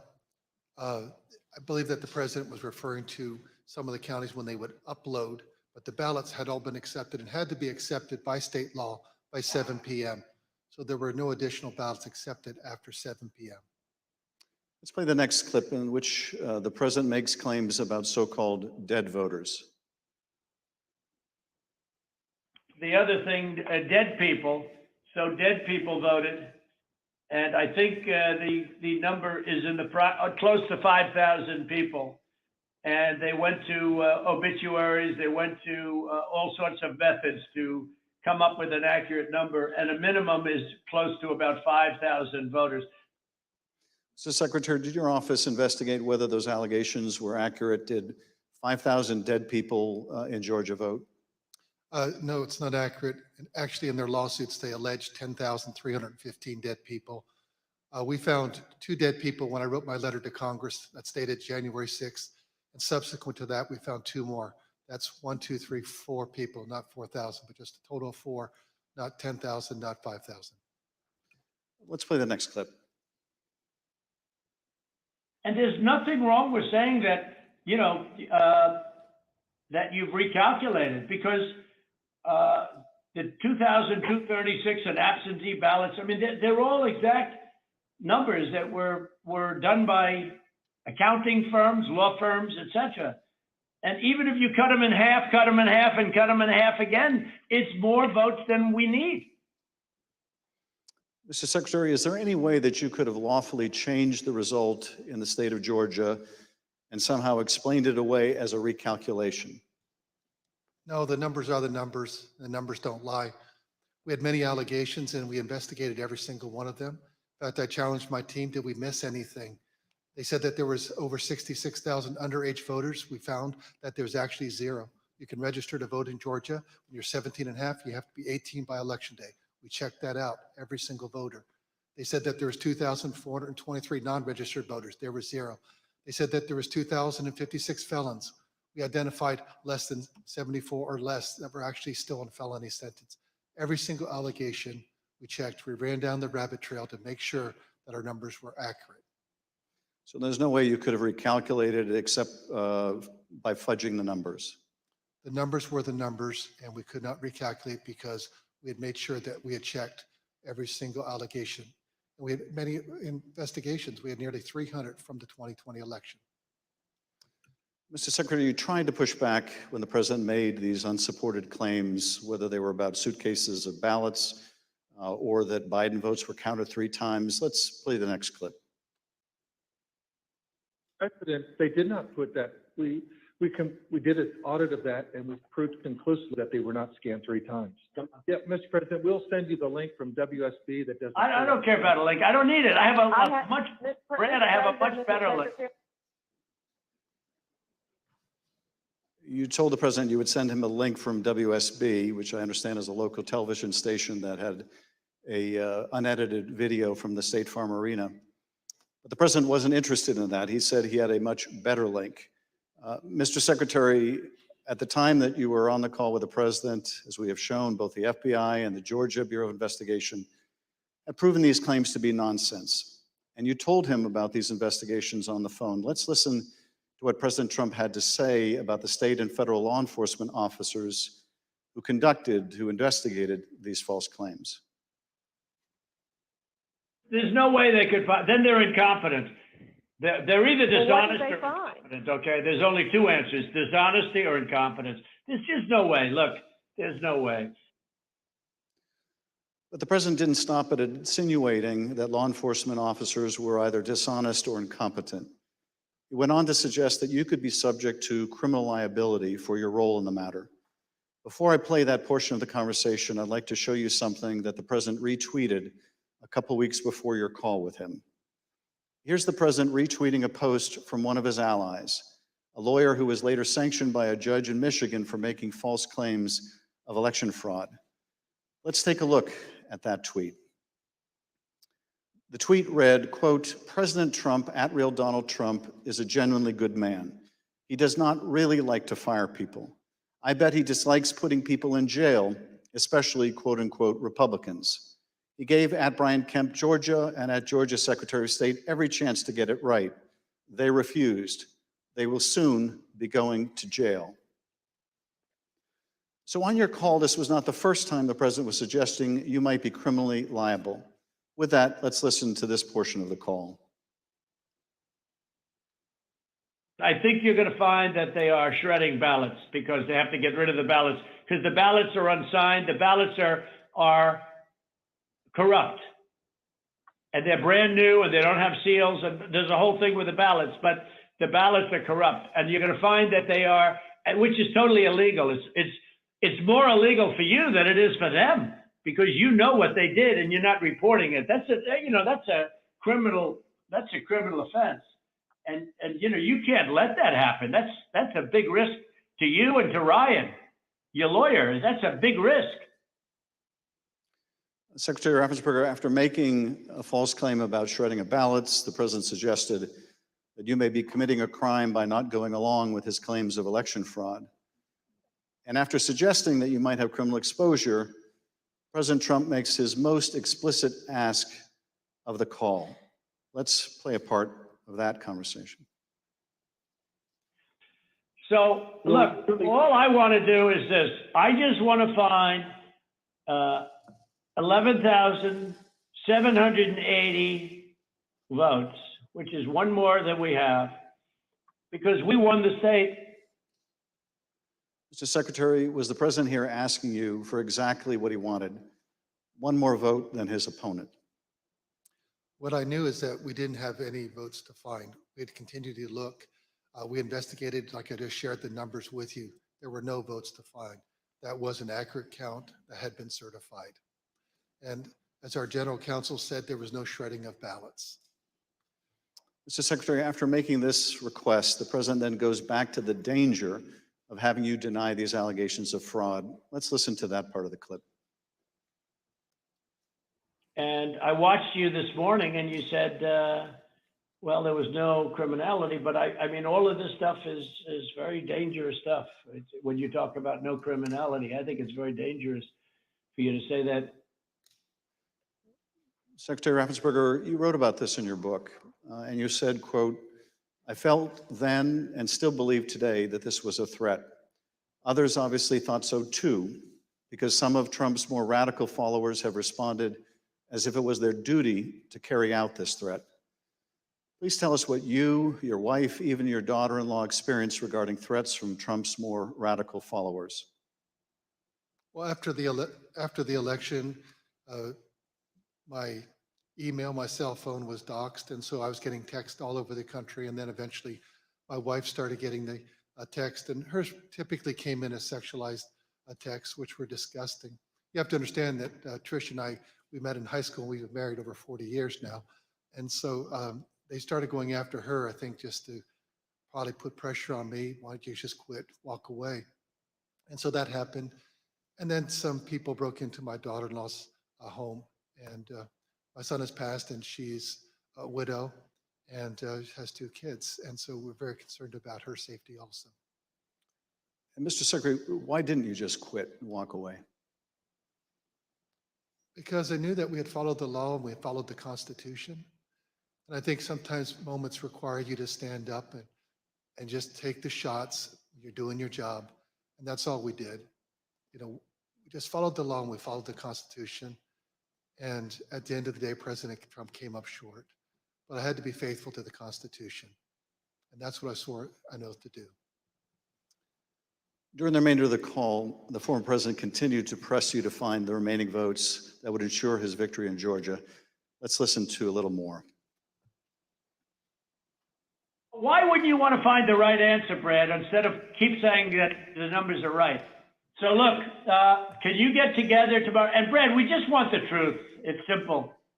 And everyone's going to look very good if the truth comes out. It's okay. It takes a little while, but let the truth come out. And the real truth is I won by 400,000 votes, at least. So what are we going to do here, folks? I only need 11,000 votes. Fellas, I need 11,000 votes. Give me a break. 4 days after the president's call to Secretary Raffensperger was January 6th. The president whipped up the crowd in front of the ellipse, once again promoting the allegation that Secretary Raffensperger, the president's own attorney general, had told him was false. Here he is on the ellipse. In Fulton County, Republican poll watchers were ejected, in some cases physically, from the room under the false pretense of a pipe burst, water main burst, everybody leave, which we now know was a total lie. Then election officials pulled boxes, Democrats, and suitcases of ballots out from under a table. You all saw it on television, totally fraudulent, and illegally scanned them for nearly 2 hours, totally unsupervised. Tens of thousands of votes. This act coincided with a mysterious vote dump of up to 100,000 votes for Joe Biden, almost none for Trump. Oh, that sounds fair. That was at 1:34 a.m. Mr. Secretary, Mr. Sterling, I want to thank you for your service to the state of Georgia and to the country.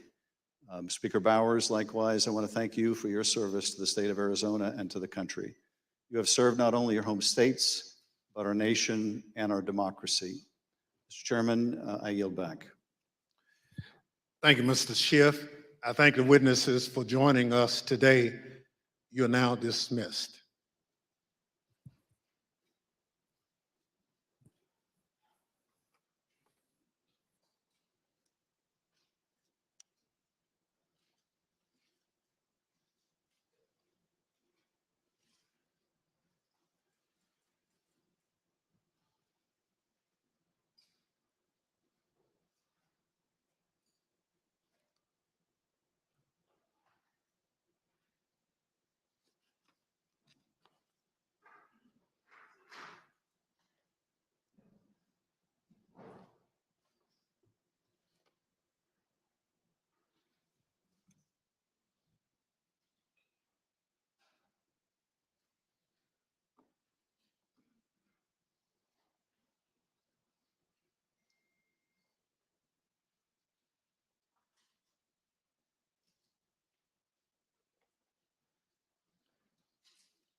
I now welcome our final witness this afternoon.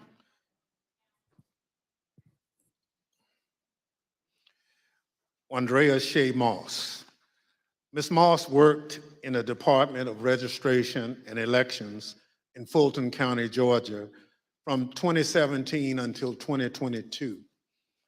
In that job, Ms. Moss handled voter applications and absentee ballot requests, and also helped to process the vote count for several elections. In December 2020, Ms. Moss and her mother, Ms. Ruby Freeman, became the target of nasty lies spread by President Trump and his allies as they sought to overturn the election results in Georgia.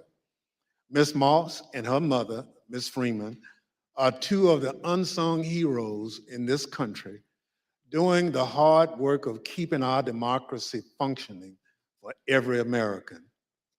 Ms. Moss, welcome. Thank you for your service, and I thank you for being here today. I will now swear you in. Please stand.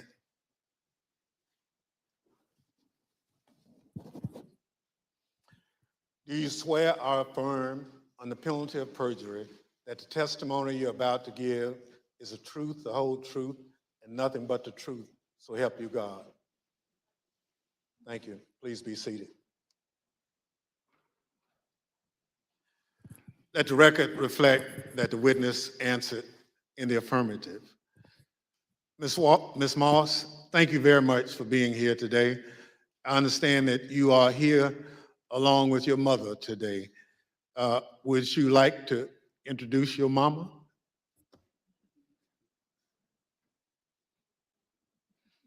Hi, Mom. Ms. Moss, today we'll be asking you about some of the threats that you received following the 2020 election. Since you've been an election worker for over 10 years, I want to ask you, in your decade of service, had you ever experienced threats like these before?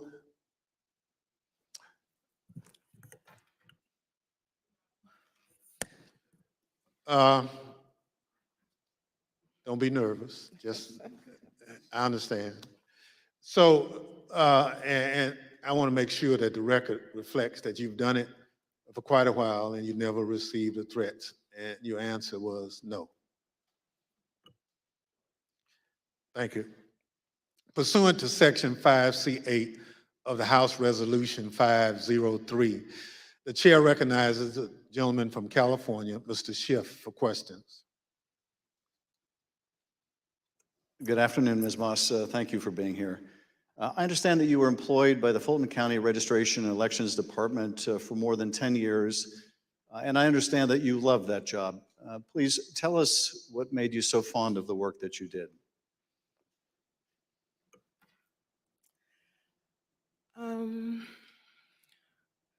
Well, I've always been told by my grandmother how important it is to vote and how people before me, a lot of people, older people in my family did not have that right.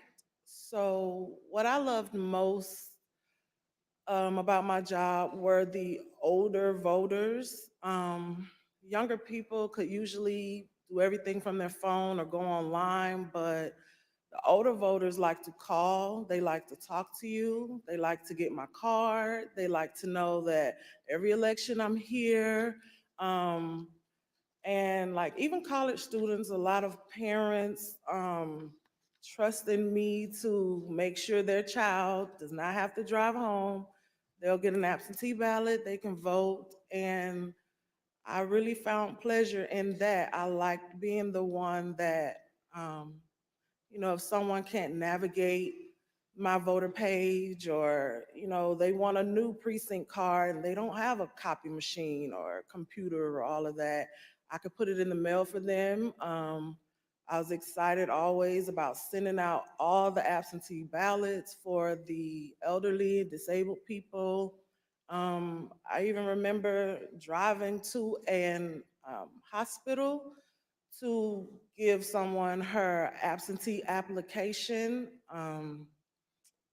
That's what I love the most. So you really enjoyed helping people vote and participate, and that was something, the right to vote that your grandmother taught you was precious. Yeah. Well, I know the events that we're here to talk about today are incredibly difficult to relive. Your proud service as an election worker took a dramatic turn on the day that Rudy Giuliani publicized a video of you and your mother counting ballots on election night. President Trump, Rudy Giuliani, and others claimed on the basis of this video that you and your mother were somehow involved in a plot to kick out observers, bring suitcases of false ballots for Biden into the arena, and then run them through the machines multiple times. None of that was true, was it? None of it. I'd like to show you some of the statements that Rudy Giuliani made in a second hearing before the Georgia state legislators A week after that video clip from State Farm Arena was first circulated by Mr. Giuliani and President Trump, I want to advise viewers that these statements are completely false and also deeply disturbing. Tape earlier in the day of Ruby Freeman and Shaye Freeman Moss and one other gentleman quite obviously surreptitiously passing around USB ports as if they're vials of heroin or cocaine. I mean, it's obvious to anyone who's a criminal investigator or prosecutor, they are engaged in surreptitious illegal activity again that day. And that's a week ago, and they're still walking around Georgia lying. They should have been questioned already. Their places of work, their homes should have been searched for evidence of ballots, for evidence of USB ports, for evidence of voter fraud. That video was from Rudy Giuliani's appearance at a Georgia State Senate hearing on December 10. How did you first become aware that Rudy Giuliani, the president's lawyer, was accusing you and your mother of a crime?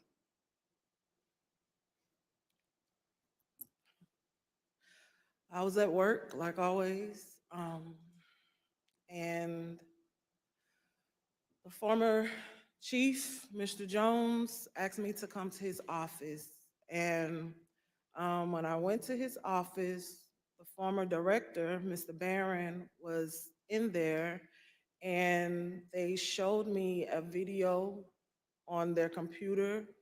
It was just like a very short clip of us working at State Farm, and it had someone on the video like talking over the video, just saying that we were doing things that we weren't supposed to do, just lying throughout the video. And that's when I first found out about it. And were there social media posts that they showed you responding to those false claims? Well, when I saw the video, of course, the first thing that I said was like, why? Why are they doing this? What's going on? And they, just told me that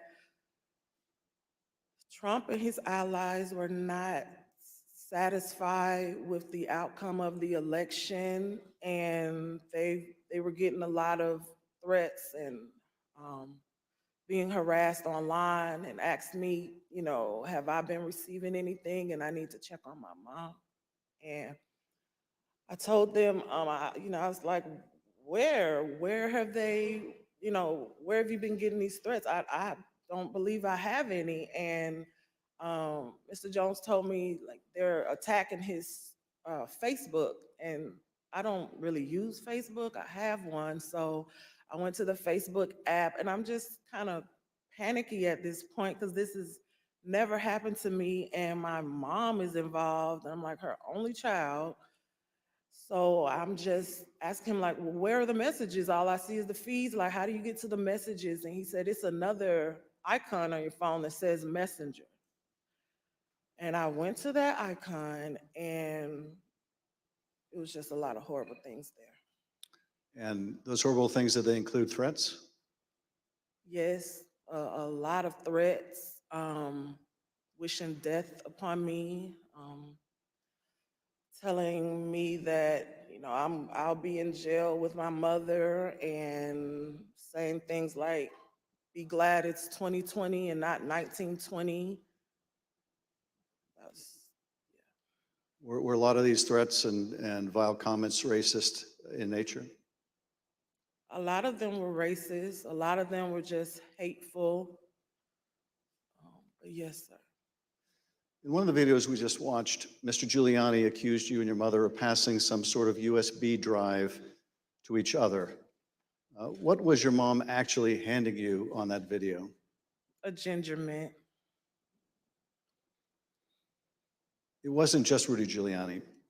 We heard President Trump make these false allegations repeatedly during his call with Secretary Raffensperger. Let's listen to a portion of what he had to say about you and your mother. we had at least 18,000, that's on tape. We had them counted very painstakingly, 18,000 voters having to do with Ruby Freeman. She's a vote scammer, a professional vote scammer and hustler. Donald Trump attacked you and your mother using her name 18 times on that call. 18 times. Ms. Moss, can you describe what you experienced listening to former President Trump attack you and your mother in a call with the Georgia Secretary of State? I felt horrible. I felt like it was all my fault. Like, if I would have never decided to be an elections worker, like, I could have done anything else, but that's what I decided to do. And now people are lying and spreading rumors and lies and attacking my mom. I'm her only child. Going to my grandmother's house. I'm her only grandchild. And my kid. It's just, I felt so bad. I just felt bad for my mom, and I felt horrible for picking this job and being the one that always wants to help and always there, never missing out one election. I just felt like it was my fault for putting my family in this situation. Well, it wasn't your fault. Your mother was kind enough to come speak with us earlier. Let's listen to her story in her words. My name is Ruby Freeman. I've always believed that when God says that he'll make your name great, but this is not the way it was supposed to be. I could have never imagined the events that followed the presidential election 2020. For my entire professional life, I was Lady Ruby. My community in Georgia, where I was born and lived my whole life, knew me as Lady Ruby. I built my own business around that name, La Ruby's Unique Treasures, a pop-up shop catering to ladies with unique fashions. I wore a shirt that proudly proclaimed that I was, and I am, Lady Ruby. Actually, I had that shirt on. I had that shirt in every color. I wore that shirt on Election Day 2020. I haven't worn it since, and I'll never wear it again. Now I won't even introduce myself by my name anymore. I get nervous when I bump into someone I know in the grocery store who says my name. I'm worried about who's listening. I get nervous when I have to give my name for food orders. I'm always concerned of who's around me. I've lost my name and I've lost my reputation. I've lost my sense of security, all because a group of people, starting with number 45 and his ally, Rudy Giuliani, decided to scapegoat me and my daughter, Shaye, to push their own lies about how the presidential election was stolen. Ms. Moss, how has this experience of being targeted by the former president and his allies affected your life? It's turned my life upside down. I no longer give out my business card. I don't transfer calls. I don't want anyone knowing my name. I don't want to go anywhere with my mom because she might yell my name out over the grocery aisle or something. I don't go to the grocery store at all. I haven't been anywhere at all. I've gained about 60 pounds. I just don't do nothing anymore. I don't want to go anywhere. I second guess everything that I do. It's affecting my life in a major way, in every way, all because of lies. For me doing my job, same thing I've been doing forever.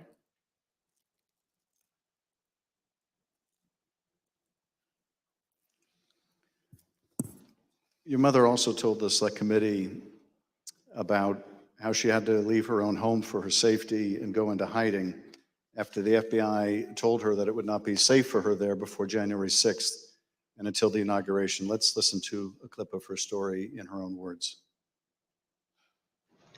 Around the week of January 6th, the FBI informed me that I needed to leave my home for safety. And I left my home for safety around that time. Understood. How long did you stay out? Did you, remain outside of your home for your own safety? I stayed away from my home for approximately 2 months. It was horrible. I felt homeless. I felt, I can't believe this person has caused this much damage to me and my family. To have to leave my home that I've lived there for 21 years. And, I'm having to have my neighbors watch out for me, and I have to go and stay with somebody. It was hard. It was horrible. And that your conversation with the FBI about needing to leave your home for your own safety, or perhaps recommending it. Do you remember, was there a specific threat that prompted that, or was it the accumulation of threats that you had received? What prompted it was getting ready to, January 6th was about to come. And they did not want me to be at home because of all the threats and everything that I had gotten. They didn't want me to be there in fear of, the people were coming to my home, and I had a lot of that. So they didn't want me to be there just in case something happened. I asked, how long am I going to have to be at home? And they said, at least until the inauguration. Ms. Moss, I understand that people once showed up at your grandmother's house. Tell us about that experience. I received a call from my grandmother. This woman is my everything. I've never even heard her or seen her cry ever in my life.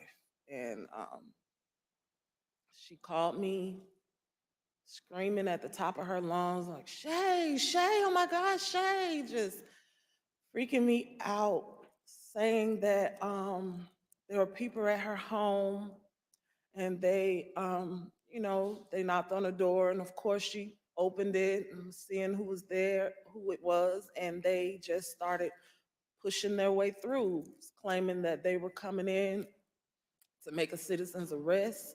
They needed to find me and my mom. They knew we were there. And she was just screaming and didn't know what to do. And I wasn't there. So, I just felt so helpless and so horrible for her.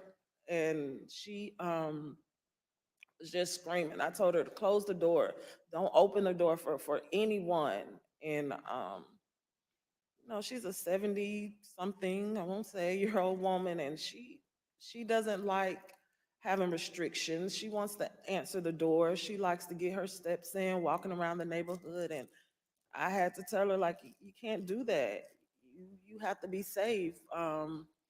She would tell me that at night, people would just continuously send pizzas over and over to her home, and they was expecting her to pay for these large amounts of pizzas, and she went through a lot that she didn't have to. And once again, it made me just feel so horrible. In addition to the personal impact this experience has had on you and your family, one of the things that I find most disturbing is how these lies discourage longtime election workers from continuing to do this important work. Tell us, if you would, of the other election workers shown in that State Farm Arena video and their supervisors. How many are still election workers in Fulton County? There is no permanent election worker or supervisor in that video that's still there. And did you end up leaving your position as well? Yes, I left. Ms. Moss, I want to thank you for coming in to speak with us and to thank you for your service to our democracy. What we have just played is a truly horrible and appalling sample, but just a sample of the things that were said about you and your mother following the election. I want to say how very sorry I think we all are for what you've gone through, and tragically, you're not alone. Other election workers around the country have also been the subject of lies and threats. No election worker should be subject to such heinous treatment just for doing their job. With your permission, I would like to give your mother the last word. Yes. We're just going to play the tape. There is nowhere I feel safe. Nowhere. Do you know how it feels to have the President of the United States to target you? The President of the United States is supposed to represent every American, not to target one, but he targeted me, Lady Ruby, a small business owner, a mother, a proud American citizen who stand up to help Fulton County run an election in the middle of the pandemic. Thank you, Ms. Moss. Thank you, Ms. Freeman, or as America now knows her, Lady Ruby, for your service to Fulton County, Georgia, our country, and our democracy. Mr. Chairman, I yield back. Thank you, Mr. Schiff. Ms. Moss, Yes, sir. I want to thank you for sharing with us the very troubling story of what you and your mother experienced. The harassment of election workers like you simply for doing your duty as public servants poses a threat to our democratic process. Your testimony is an important contribution to the work of our committee and serves as a reminder to all of us that the safety of local election officials is vital to ensuring that our elections are always free and fair. I want to thank our witness for joining us today. The members of the Select Committee may have additional questions for today's witness, and we ask that you respond expeditiously in writing to those questions. Without objection, members will be permitted 10 business days to submit statements for the record, including opening remarks and additional questions for the witness. Without objection, the chair recognizes the gentleman from California, Mr. Schiff, for a closing statement. For more than 200 years, our democracy has been distinguished by the peaceful transfer of power. When an American raises their right hand and takes the presidential oath of office, they are transformed from an ordinary citizen into the most powerful person in the world, the president. This is an awesome power to acquire. It is even more awesome when it is handed on peacefully. When George Washington relinquished the office of the presidency, it set a precedent that served as a beacon for other nations struggling against tyranny. When Ronald Reagan described it as a kind of miracle in the eyes of the world, he was exactly right. Other countries use violence to seize and hold power, but not in the United States, not in America. When Donald Trump used the power of the presidency to try to stay in office after losing the election to Joe Biden, he broke that sacred and centuries-old covenant. Whether his actions were criminal will ultimately be for others to decide. But what he did was, without a doubt, unconstitutional. It was unpatriotic, and it was fundamentally un-American. And when he used the power of his presidency to put the enormous pressure on state, local, and local elections officials and his own vice president, it became downright dangerous. On January 6th, that pressure became deadly. Ruby Freeman said the president is supposed to protect every American, not target them. And she is right. If the most powerful person in the world can bring the full weight of the presidency down on an ordinary citizen who is merely doing her job with a lie as big and heavy as a mountain, who among us is safe? None of us is. None of us. In city councils and town councils, on school boards and election boards, from the Congress to the courts, dedicated public servants are leaving their posts because of death threats to them and to their families. This is not who we are. It must not become who we are.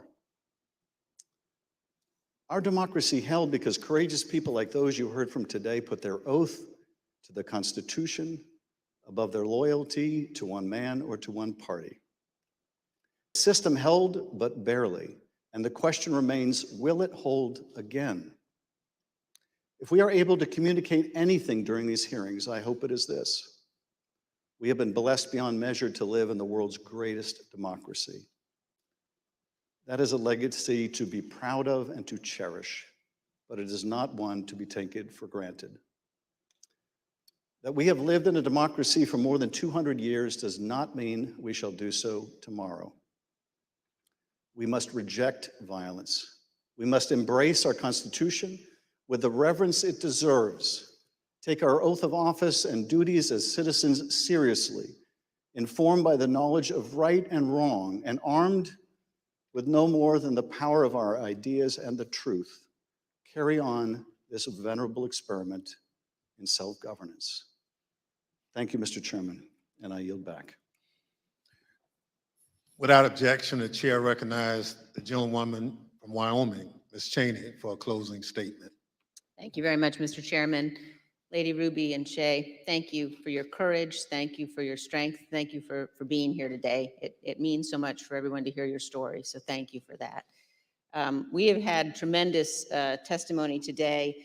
We've been reminded that we're a nation of laws, and we've been reminded by you and by Speaker Bowers and Secretary of State Raffensperger, Mr. Sterling, that our institutions don't defend themselves. Individuals do that. And we reminded that it takes public servants. It takes people who've made a commitment to our system to defend our system. We also have been reminded what it means to take an oath under God to the Constitution, what it means to defend the Constitution. And we were reminded by Speaker Bowers that our Constitution is indeed a divinely inspired document. And so it's been an honor to spend time with you and with our previous witnesses here today. To date, more than 30 witnesses called before this committee have not done what you've done, but have invoked their Fifth Amendment rights against self-incrimination. Roger Stone took the Fifth, General Michael Flynn took the Fifth, John Eastman took the Fifth. Others, like Steve Bannon and Peter Navarro, simply refused to comply with lawful subpoenas, and they have been indicted. Mark Meadows has hidden behind President Trump's claims of executive privilege and immunity from subpoenas. We're engaged now in litigation with Mr. Meadows. The American people in our hearings have heard from Bill Barr, Jeff Rosen, Richard Donahue, and many others who stood up and did what is right. And they will hear more of that testimony soon. But the American people have not yet heard from Mr. Trump's former White House counsel, Pat Cipollone. Our committee is certain that Donald Trump does not want Mr. Cipollone to testify here. Indeed, our evidence shows that Mr. Cipollone and his office tried to do what was right. They tried to stop a number of President Trump's plans for January 6th. Today, and in our coming hearings, you will hear testimony from other Trump White House staff explaining what Mr. Cipollone said and did, including on January 6th. But we think the American people deserve to hear from Mr. Cipollone personally. He should appear before this committee, and we are working to secure his testimony. Thank you, Mr. Chairman. I yield back. People answer the call to public service in such different ways. Some run for office. Some volunteer to make sure their neighbors can get to their voting locations. Some work at polling sites to help election day go smoothly. Some look into problems to guarantee our elections are secure and accurate, just to name a few. As I mentioned at the start of this hearing, when we talk about our democratic institutions, we're talking about these individuals and many others who do these jobs across the country. They represent the backbone of our democracy at its most important moments, when the citizens cast their votes and when those votes are counted. We've heard the stories of their courage. They've earned the thanks of a grateful nation. But for Donald Trump, these witnesses and others like them were another roadblock to his attempt to cling to power. On Thursday, we'll hear about another part of that scheme, his attempt to corrupt the country's top law enforcement body, the Justice Department, to support his attempt to overturn the election. Just as we heard today that Donald Trump was deeply involved in the scheme to pressure state officials to overturn the election results, we will hear on Thursday that Donald Trump was also the driving force behind the effort to corrupt the Justice Department. Listen to this clip from the former acting Attorney General, Richard Donahue. The president said, suppose I do this, suppose I replace him, Jeff Rosen, with him, Jeff Clark. What do you do? And I said, sir, I would resign immediately. There is no way I'm serving 1 minute under this guy, Jeff Clark. You'll hear from Mr. Donahue in person on Thursday as my colleague, Mr. Kinzinger, presents details about this plan. The chair requests those in the hearing room remain seated until the Capitol Police have escorted members from the room. Without objection, the committee stands adjourned.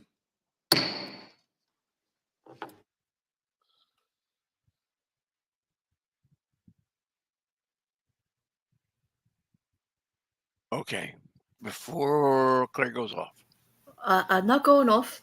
No. Before Claire goes off. I'm not going to go off. I'm calm. I just want to say I have a problem with something you said. Something I said? Yeah. Go You ahead. said Trump is a bully and Giuliani is a liar, and I take offense at that. Really? Why? Because we know that it's Trump is a bully and a liar, and Giuliani is So- just a dumbass for following him. Yeah. Okay. You know what? I'll take that. Yes, because Trump was lying also. But at that moment in that testimony, they were both being bullies and liars. I will say I this. just- I yeah. am. How do I do was this?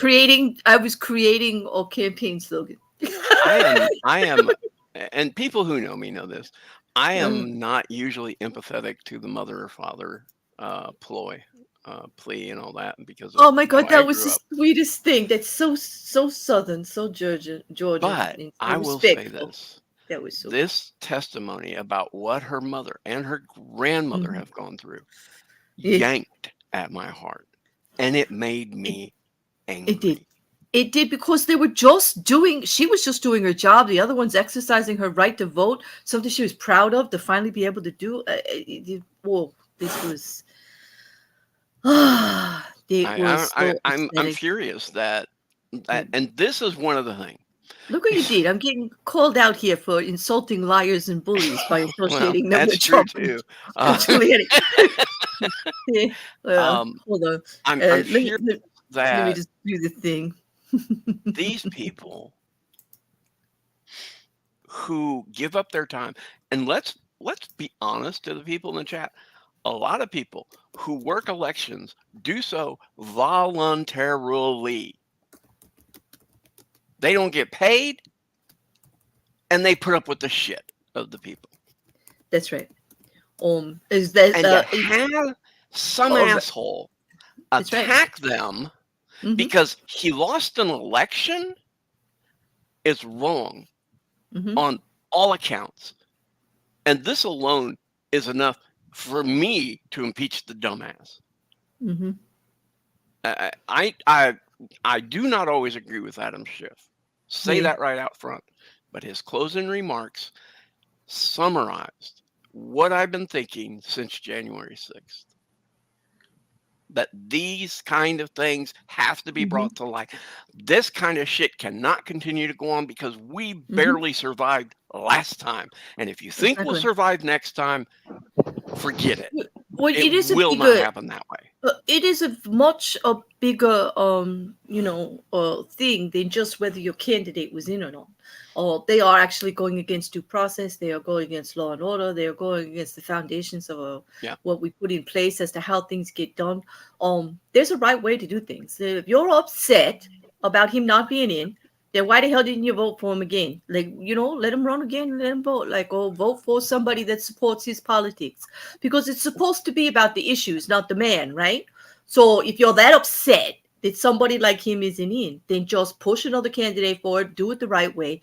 This kind of bullshit, this bullying, this threats, this my way or the highway kind of attitude. I mean, you might as well be a mobster, although he can't be a mobster. He doesn't have them. Mobsters at least have moral fortitude. I mean, I don't want to say morals in the right of right and wrong. I mean, they kill people. We know that.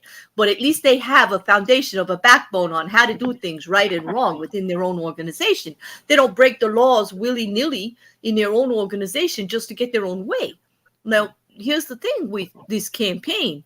They broke their own laws, their own rules against their own party whenever the hell they felt like it, just to get their way. It's not cool. It's just not I cool. only got one other thing before we allow Godless Comer to start chiming in. Hi, Jeff. Hello. When Trump was asking Brad to find 11,000 more votes. Yeah, the exact number he needed to. That is a tall order. I mean, so tall. So I would like to take some pressure off the chat and say, I've got one thing I need the chat to find, and that's John Cook's personal phone number. See, I'm not asking for 11,000 votes. I'm asking for one phone number. We're not going to let you harass him. No, chat. Do not do what Quiz is saying. Do not allow this man to harass that man, because you see how he is and you know what's going to happen if you give him that phone number. So think carefully, okay? Do not listen to him, all right? That is harassment. We're not going for that. Trump's not allowed to do it. Rudy's not allowed to do it. Quiz, we can't let you do it. As much as we like you, we cannot let you. I just want to say hi. Yeah, right. Repeatedly. Over and over again till he gives in. Yeah, no, I don't think so. Yeah. Hi, Jeff. Maybe you should intervene at this point because Quiz has lost his damn mind. Well, I was going to say, and obviously, look, bear in mind I'm an outsider here. Like, I'm not an American. But you're welcome, because it's important to see how it looks from the outside. I believe so, anyway. That made me angry. It does. It would make anyone angry. Yeah. And admittedly, yeah, I know in a way some of that, especially the ending of it, yes, it was designed to pull on our heartstrings a bit, but I think it was actually very important that, to be understood, there has been a human cost to people as a result of this. The two ladies when it that happened, came in, it was horrible when it happened. It was everywhere. And I'll tell you what, I'll tell you what I'll ask for the chat, and we'll, it won't be for phone numbers, but if we could get hashtag Lady Ruby for President trending on Twitter. Exactly. We should, because I will agree with that one. Aaron, you can't hold Jeff responsible for Boris any more than you can hold you and I responsible for Trump. That's not fair. Okay, I know they're scandalized by COVID party. We get it. But, Boris is their Trump. And after going through 8 years of this ridicule that we've had to put up with, I sympathize with them for what's going on over there right now. Ironically, actually, I sort of tuned into this to get away from the crap our politicians. But you can't. It's too similar, right? It's like well, there are parallels that are. They're going to good old fashioned union bashing today. That's what they're doing. This is what they're doing today. But now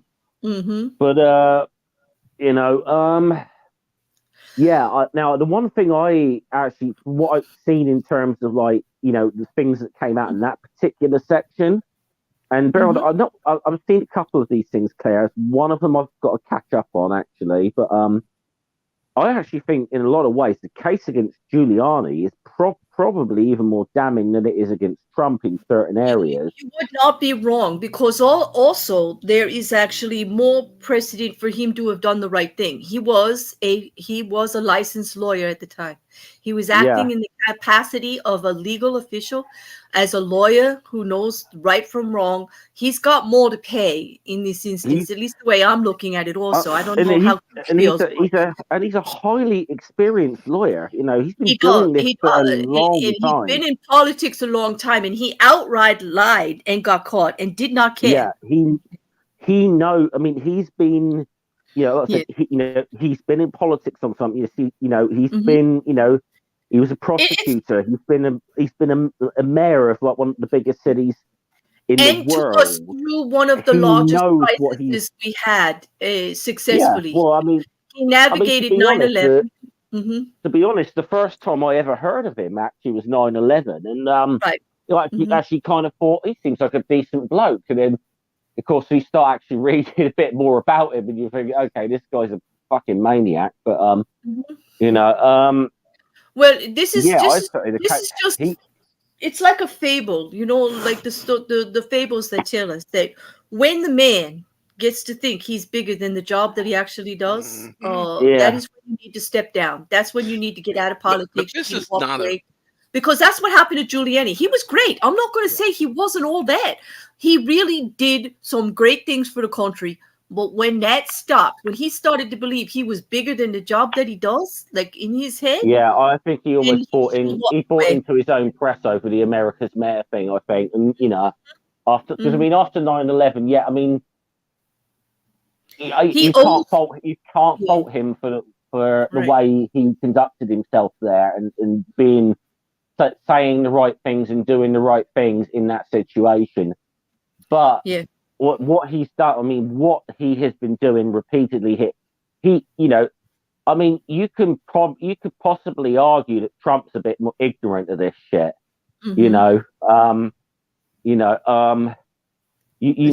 clearly not as, even though he's been in filed lawsuits his entire bloody life. He's not, Trump does not know shit about the law, as we know. But he's Trump is more Giuliani should know better. Giuliani really should know better. I think he will be held accountable when this all comes to light. He's still suspended from practicing law in both where he was licensed. It's been all the way back for a while now. He's still under investigation from 2019 for the lobbying mistakes that he made in regards to Ukraine and all of this stuff that was going on. He has crossed many lines, and I think when all of this is coming down to it, someone's going to get brave enough to actually do something about it. At least I hope so, because we need to see, if they don't go after Trump himself, we need to see the main players who were out there lying, misleading, and purposely had the information and chose to misinform. We need to see accountability as Americans. We need to see them. We need to see something happen so that we know that they understand we deserve the truth. We are. And I've said this time and time again throughout this thing. Whatever your personal politics, this is pure out right and wrong here, and and people in power blatantly trying to break the law and blatantly try to subvert your own democratic institutions. Now they got on the way with this. I mean, then the United States would be no better than some of these blooming, like Tim Pot blooming republics in, say, like Latin America or whatever, that are notorious for political corruption. That's the position the United States would have been in if they had gotten away with this.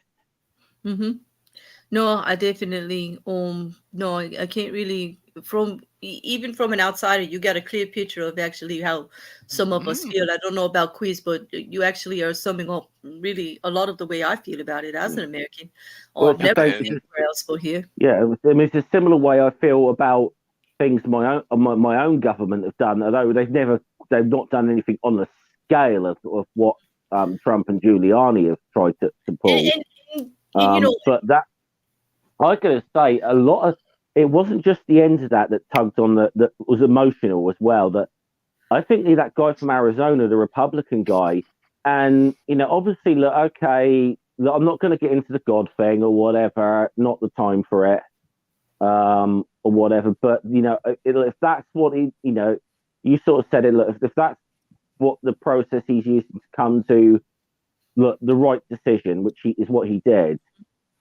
He did. And you know what? I think what this was showing is that these are the people that stood up to great cost to themselves, and that it's still going on. And I wish they would actually have investigations about what's going on right now. Everyone who testified today is still under great pressure. The fact that, I mean, when I don't even want to repeat the word, but what he said, that he's been called by Trump supporters about, the P word. I don't want to repeat it, but things like, I mean, it was just revolting to me. They sent a letter to the committee, to the man on the committee, the Republican gentleman. I can't say his name, and Chris is going to have to say Kissinger. Okay, I keep forgetting it. I don't know why. Might because he's not Kissinger, the Kissinger I think of. Kiz, as in ZZ. Well, I find it funny because there's two Republicans on this. It's not the Kissinger I immediately think of, and it's not the Cheney I it's not the Cheney I think of either. But I'm very proud of this one for speaking. I actually have been very, very impressed with this Cheney. I have been very impressed with her. So, I'm telling you, she's running for president. She should, because she's got as I say it here, I have to look more into her politics, because I do believe she is on a couple of issues that I would not agree with.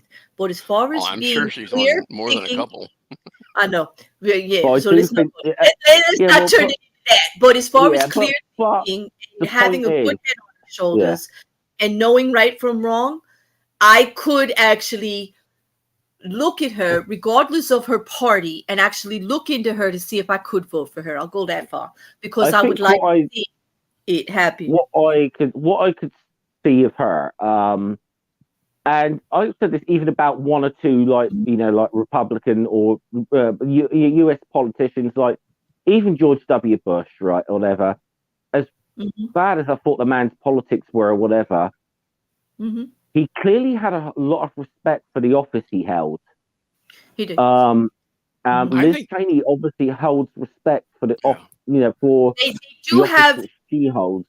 Donald Trump does not even. Donald Trump had the highest office in the world. He does not respect the office of president of the United States. Listen, he's really bad with history too. He had no idea what the powers were of the presidency. He did not understand how anything worked. He just wanted the job. I think he went in there thinking he'd just be able to rule by decree, and that's you know what? Because look at the people he idolizes. He idolizes Putin he idolizes Kim Jong-un, Yeah, and all the dictatorships. I think he actually thought it could go that way, but I'm not sure. I don't want to speculate on that. Very well could have if they were. It seems like he's still trying, but how the Republican Party can get behind but that. That's probably what he's been. But it's probably what he's been used to his whole life as well. With within his businesses or whatever. Yeah, he's been spoiled brat, and within his own businesses, he's ruled with an iron fist. Probably sometimes to the detriment of his own businesses, and because be honest, actually, his track record as a businessman is not that good. Yeah, it's not. And it really isn't. And I want to clear up like two things in the chat, because there were two comments that I really want to address, because definitely they were good information.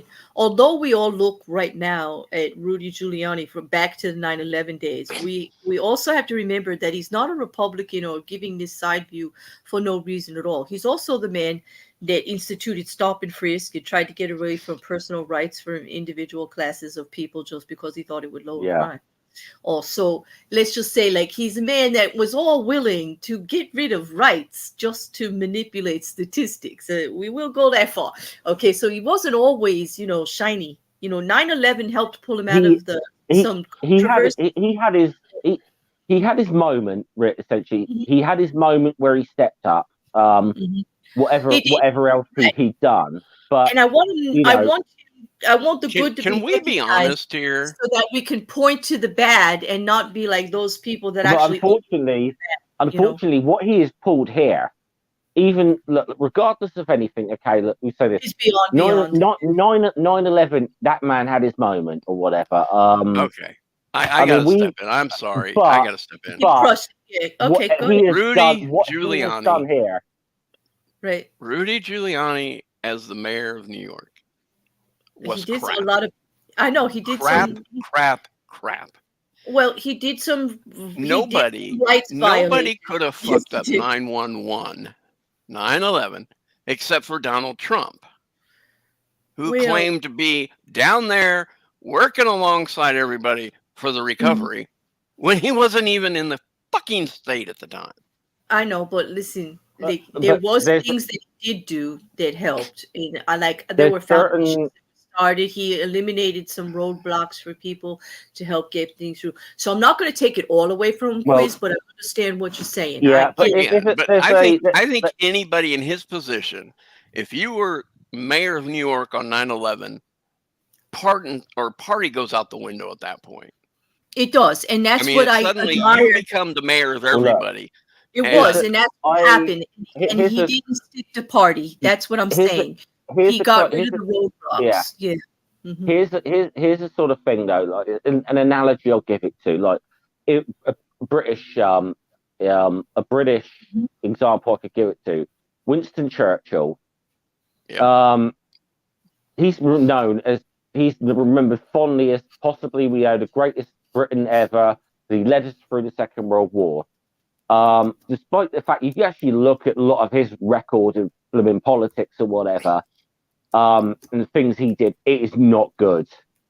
It is not. If you look into that man's background and the things he did before that, and even some of the things he did after it, it's nothing really that good. But he kind of had his moment, didn't he? That moment where he just got that thing right, and didn't manage to fuck it up so badly that he ruins that legacy. Giuliani, had he sort of sailed off into the sunset or whatever after 9/11 or whatever, and not gotten involved with it, he still would be, no matter what else he did as mayor of New York or anything else, he'd be remembered fondly as America's mayor. He'd have that legacy. He would be. He has I'll grant you. He would be. The problem with Giuliani, simply put, is he started to get a big head and decided he could get rich and to ride Trump's coattails. Right. Money. He followed the money and he got hosed. And to answer a question that came up at the beginning of this chat almost 3 hours ago, when somebody asked if Giuliani had gotten paid by Trump, the answer is no. Trump has tipped Giuliani. He has not paid anybody. Let's be clear.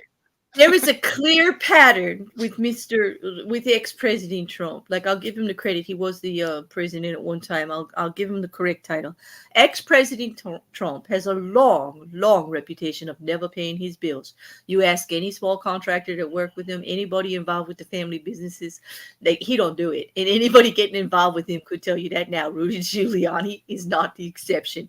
Whoever thinks that this man is going to be honorable and give you your just desserts, you better just remember who the hell you're working for. Make sure you're doing it. Claire, that I'm a bit. I'm a little bit more of I'm a bit of a sports sort of buff. I love even some stuff about the role Donald Trump played in destroying that potential rival football league to the NFL. Oh my God! Because they wouldn't let him buy a team because he's not worthy. He was pissed. He actually tried to get legislation against them. He was trying to buy the Colts, what was then the Baltimore Colts, and he got pissy because they wouldn't sell to him, and the NFL owners wouldn't let him in. Only reason he bought a blooming team in the USFL And I think a lot of him rubbed off on Herschel Walker during that short period as well. But anyway, that's another topic altogether. But you know, he still has a bug up of his butt against the NFL because of he's got a massive bug of his butt because they wouldn't let him into their club. You know, because he didn't qualify for not only financially but for business history. They're not going to let anybody buy a team and then let it fold like every other damn business he had. They're a little smarter than that. You go through a whole thing. He couldn't pass. There's no way. That's all good and well, but today I know nothing about business or whatever. But I'd like to think if I somehow ended up with the ownership of two massive casinos, I'd like to think even I couldn't fuck that up. Oh, but he did. To the point of bankruptcy, not even a reorganization, to the point where people had to work to the last minute and then not get paid for weeks of their wages and have no you know what report. else Trump did? And these were very poor people, godless. These are not like people that could afford to go without 6 weeks worth of pay. Trump damn near bankrupted our country as well. And you know how he did it? That was your segue to come back. Mine? No, I'm waiting to hear. I want to hear your take on how did he do it, because I know how I thought he did it, but how did you think he did it? Well, I'm pretty sure that our January 6th committee hearings have been showing us all that information. And today, what it showed was that Trump was actively involved in going after the state representatives to try and get this election overturned. To strong on them, to say, If I am that president, is you not need to do. insurrection, I mean, if that is not treason, I'm not sure what we could ever call treason at this point. All right, here's the problem, no. We've got constitutional issues here. And all right, don't come for me, YouTube. And I know Quiz is going to jump on me like really hard right now. But I'm ready for it. Because I know I'm not your type. I know I don't have to worry about that. But what I want to say is, just to play devil's advocate here, is that we've got constitutional issues here because number one, he was voted out, but the new president hadn't been inaugurated yet. Don't scream, people. Don't yell. But it's true. We were in that perfect period of time where there is no freaking guidance as to which way we should look at it. There is no legal precedence to go either insurrection or treason. Although we can see when Trump lost the election on November 3rd, or well, actually it was November 10th when they finally said he won. But when he lost, and it was declared lost. Did he lose his presidency at that point, or did he continue to be president until January 21st at noon? Here's the problem. He has to act in the president's capacity while helping the new one come in as the president's capacity. So there is duality. No, there is no law that says that he has to do a peaceful transfer of power. There is no law that says he has to let the other president come in and set up an administration. That's what I'm talking about. There's no. I am here to say that he still committed treason afterwards by getting involved in the state side of the election. And saying, I need 11,000 more votes here. And hey, why didn't this representative call that representative and tell him to vote or change it? And why did he called the Michigan lady and said, people will praise you if you change this. I mean, how do we not look at that and say this man just committed treason? Exactly. I agree with that part, but when you said insurrection, I'm telling you, when people throw that word insurrection around, it's going to be really hard constitutionally and legally to prove that, since there is no law that said he had to do it. People are right when they said that. Now, if they had said anything about it after the 19th, there's plenty there after the 21st or the 19th or whatever date it was that the inauguration would have happened. There's plenty there to back it up. But during this period of time that this happened, no. I'm not saying they had to do it right then.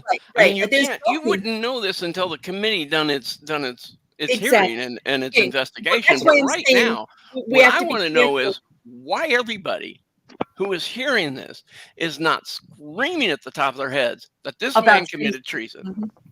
and should be held accountable for. Mhm. Why are we still walking on eggshells around this man? Why? Why? That's my question.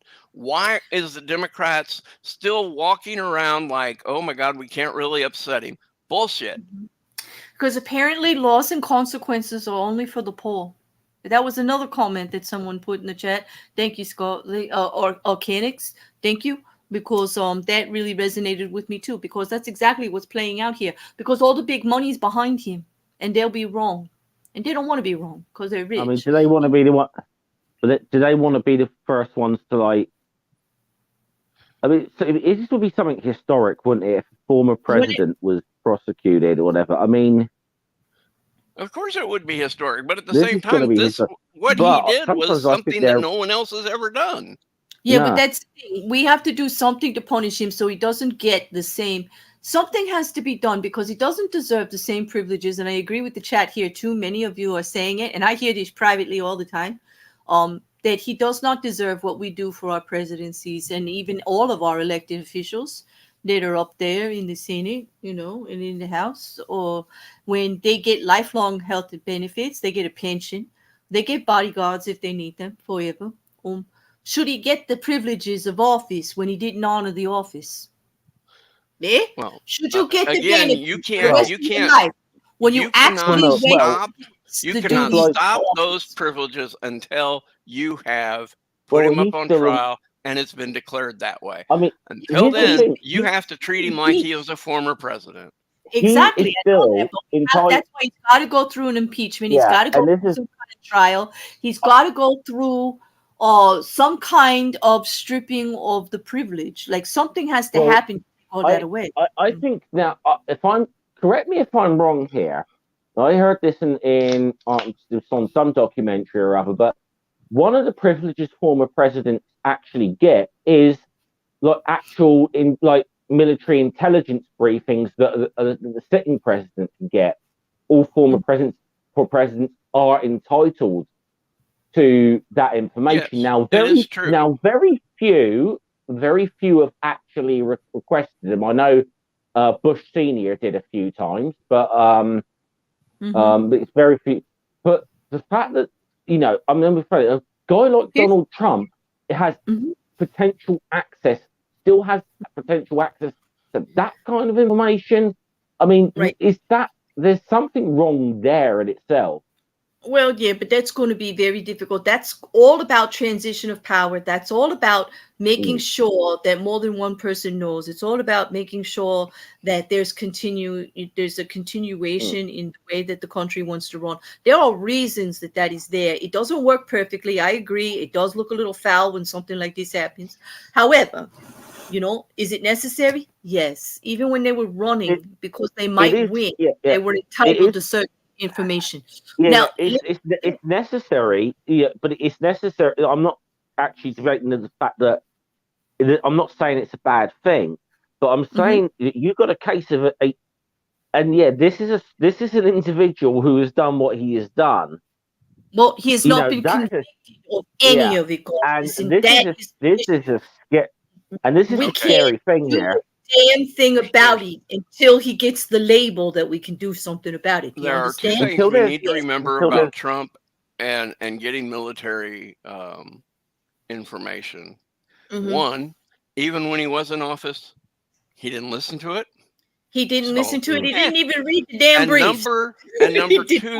Number two, and this is the most important, this information is not released until the president says it's released to other presidents. This information is given as a courtesy from the current president to the former presidents because they were in office. They knew what was going on. And I can promise you, the day that Biden took office, he just kind of looked at him and said, don't give that man anything else. Yeah, that just ain't happening. Yeah. All right, listen. Okay. I want to clear up a couple of things. Give me just a minute here. First of all, you have to remember, and Jen, first of all, Aaron's right. The definition of treason doesn't fit for what happened. However, the definition of sedition, although there is nothing because of insurrection, I mean, yes, what we saw looks like insurrection, but because of the position that Trump held at the time and the position of the election at the time, it might be Trump. But sedition, Maybe so. I think Aaron's onto something there. And also, I would like to remind you guys, as Jin has brought up in the chat, that he also faces other consequences because our president, okay, is also the head commander-in-chief of all of the military and has another standard that he has to uphold. So there are other things that could be done because of that. That need to be looked into, but it's a long, hard process, and nobody really wants to be responsible for it. You saw people today, very brave people, going through all of the harassment that they did, trying to do the right thing, and still being harassed 2-3 years later. Okay, years later, they're being harassed about this. Still to this day are being harassed over it.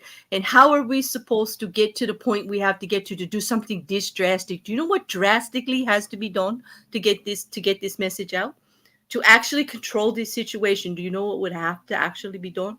Like it's awful. And now I know why other things happen in other countries to just fix the problem, And I see it because you tried to do it the legal way. You tried to find a way around the laws and the right thing while still allowing everybody to have their voice and their say and their equal rights. But you see what happened. We see what happened. We see the wrong he did. Now, where are we? What can we do about it? And this is the frustration of our country, right, Quiz? This is what happens. We see the wrong.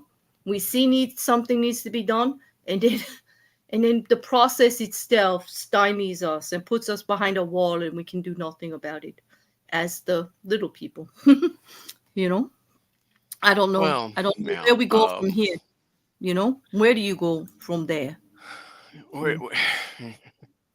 Okay, I'm not going to argue over definitions of words. Right. I think Because we see what happened. who goes against the oath that they took, the oath of their office, when they made an oath to the Constitution, when they go against that, I consider that treasonous. That's all I'm going to say about that one. Where do we go from here? Well, the first thing I would do is, make sure that that man isn't capable of running again. No, I'm not talking about shooting anybody. I mean capable politically of running ever again. He should not be able to, not just not able to run for president. He shouldn't be able to run for the lowest county clerk or anything. He should not be allowed near any political office again. But as long as he has a good portion of the American people still supporting him, that's the problem, Godless. How do you do it? Yeah, I know. And here's that's the other thing. People get to say, and they're still listening to him. They are still pushing the agenda forward. That's the problem. The problem that we have today, and this has been going on since 1974, is the partisanship in our politics. Is we've argued over who controls the House, who controls the Senate, and then all they do is push their own shit through and not worry about what anybody else is saying. This is the kind of shit that needs to stop. When you are elected as an elected congressman, your party doesn't matter anymore. You are representing everyone in your state, not just your party. Everyone, just like the president is supposed to stand up and represent the whole of the United States, you're representing everyone in your state. And they're not just Democrats and they're not just Republicans. And you need to look out for the good of the whole of the state and not just for your party. And we forgot that. We have forgot that. We're now partisan. That's all we are. We are deeply divided, and this didn't happen because of Trump. This didn't happen because of Obama. This didn't happen because of Bush or Ford or Carter or Nixon. This just happened because everybody decided to square off, and nobody's called a stop to this fight. Well, look at the like you were saying during this thing about the. Look, the way certain Republicans were like, well, this will be bipartisan depending on who we can get in there. Right, exactly. There's a good example of them putting the good of their own party and covering their asses people in their own party. Exactly, and putting the parties themselves, the nation. And that's a classic example of that. Now, I think politics in a lot of countries has similar issues. I mean, God knows we have got issues with people putting their political party loyalties before any higher loyalty to the country or whatever. There's but I think it's gotten particularly bad in American politics. I think both the major parties have got they're guilty of this. I'll tell you. Thank you, Sandy. Well, like Jen reminds us, we didn't forget. Our politicians have. We definitely can see the problems here. Aaron reminds us that hopefully Section 3 of the Article 3 of the 14th Amendment is going to help out. We'll see about him running for office again. Hopefully. That will. But we could make a YouTube request for everybody to just send Donald Trump and Rudy Giuliani free McDonald's coupons, and it'll take care of itself. He does have passion for McDonald's. That could be. And I'm going to make a prediction after today that someone's grandmother is going to start getting pizzas delivered to her home that are prepaid. That's all I'm going to say. Prepaid? Oh, so she can eat them this time instead of like not having to. They're just going to show up and say, "Here's your pizza. It's already been paid for. Goodbye." That would be nice for a change since he's had the other for quite a long time. Oh, but can you imagine not wanting to even pick up your Starbucks with your name because people might think you're that Ruby or that Shaye? I know. I am just to be targeted that way by people of power. Oh, it's ridiculous and unnecessary. That was just it is. Luke, I love your innocence. No, did it calm down? I know my friends are still bitching about them not being able to go where they want to go. Calm down. No, I don't think so. I have a friend in Ireland who is really bitching and moaning still about not being able to travel. Ireland. Ireland's going to be a big. I don't want to get too much into Brexit, but Ireland could be a massive, massive issue. We're still dealing with the fallout from Brexit. That is, but every country's got its things, like of course. Yeah. I think a lot of our quiz goes all the way back to Civil War. We had North and South, right? And everybody calls that the blue and the red, Democrats and Republicans, and just different ideologies. And you know what? Even though that was settled, and as a country we thought it was settled, it never really was it? No, it wasn't. I mean, and part of that is all of this comes allowing from us to allow them to keep a Southern flag. Yeah. Put up monuments and statues to Southern generals and treat them as though they did something amazing. They led a fucking civil war against their nation. But here we go. We want to be able to, as a country, to say that kind of freedom is what our country was based on. At the same time, it's untenable. It's impossible to manage. We don't even back up enough to say, okay, we left England and became ourselves for these reasons. And don't come for me, Jay. Don't come for me, quiz. Like I got to put an armor jacket on here for a minute. But we're still so young and dumb that we think it's possible to have both, and it's not. Okay, we're seeing that now. This is what happens. You can't have total freedom and an organized society. You cannot. Famous words of Janis Joplin: "Freedom is just another word for nothing left to lose." Exactly. Except we've got so much to lose as individuals. I'd say allowing the South to put up statues of Confederate generals is the first example of participation trophies in history. But I know, but we did anyway. But we don't. Hey, I could go on a lot. We didn't want to stifle their beef. Yeah, we wanted to have them the freedom to celebrate. But at the same time, I could go on a lot of history there about, say, allowing them to keep the Confederate flag, because that particular flag didn't really sort of become widely used until many, many years after the Civil War. It was never the official Confederate flag.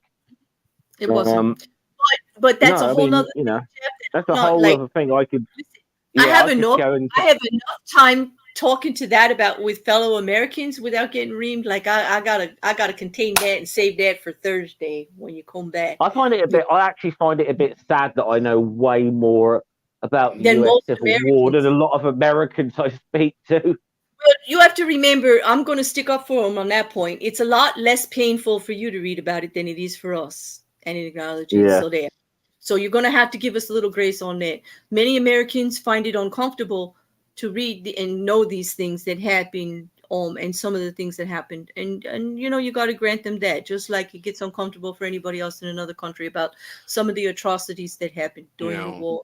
Yeah, If well, you fail to know your hence how history, you're most- going to repeat it. Yeah, Right. and hence, But I do hence why a agree that lot of we do need to educate ourselves, especially if we're well, going to hence, speak. hence a lot of British people are blissfully unaware of the shit that the British Empire has did, you know. So You know, it's true. Well, you know, it's like with everybody. But on that, based on the fact that Quiz and I have been up here for hours and we both really need to go relieve our bladders, like right now, or there's going to be rumors all over YouTube. Okay. So thank you, Jeff, for coming up and giving us our opinion. no Thank worries. you, everybody in chat, for hanging out with us, making this more tenable to do. I don't know if I could watch these hearings without a crowd because it makes it easier. I think I have a solution to all your problems. To be honest, though, it's a very brief one.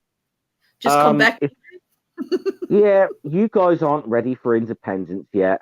It's just that simple. Wait, okay, Jeff. Jeff, I'm gonna have to This kick you coming off. from the man who just said most Brits don't know the extent of the shit that their own government does.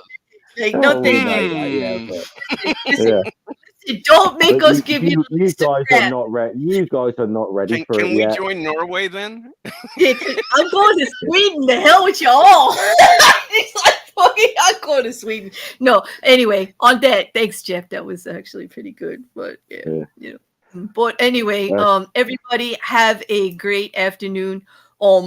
Tonight, 8 o'clock, I just want to shout out, I'm going to have Nippet on AITI. It's going to be fun. If you're awake, if you can do it, like, come on over. She's a hoot.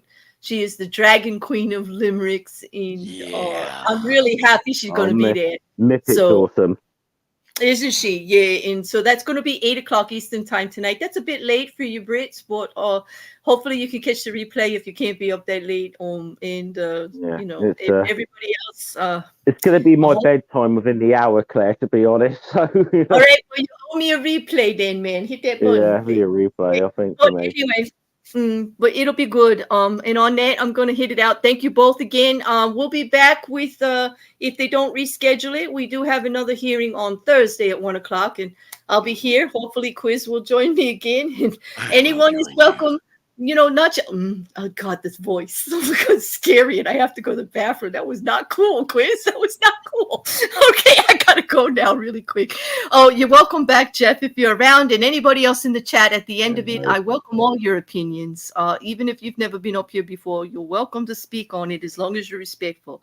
The only comments that we delete are those that lend towards bigotry, racism, or just calling people out and name calling like shit. We don't put up with that, but you have an honest opinion, you're welcome to it. We don't delete anything else. Or unless you're a bot. The hell with you bots. And we also don't allow for homophobic or sexist remarks.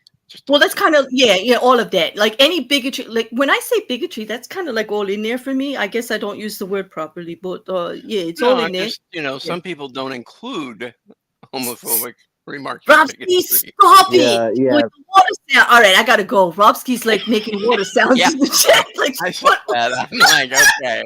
Oh, Jesus Christ! You're telling me to kiss her? I love you and hate you all at the same time. Goodbye. Good night. Good night, Chris. Good night, guys. Good night. Talk to you later.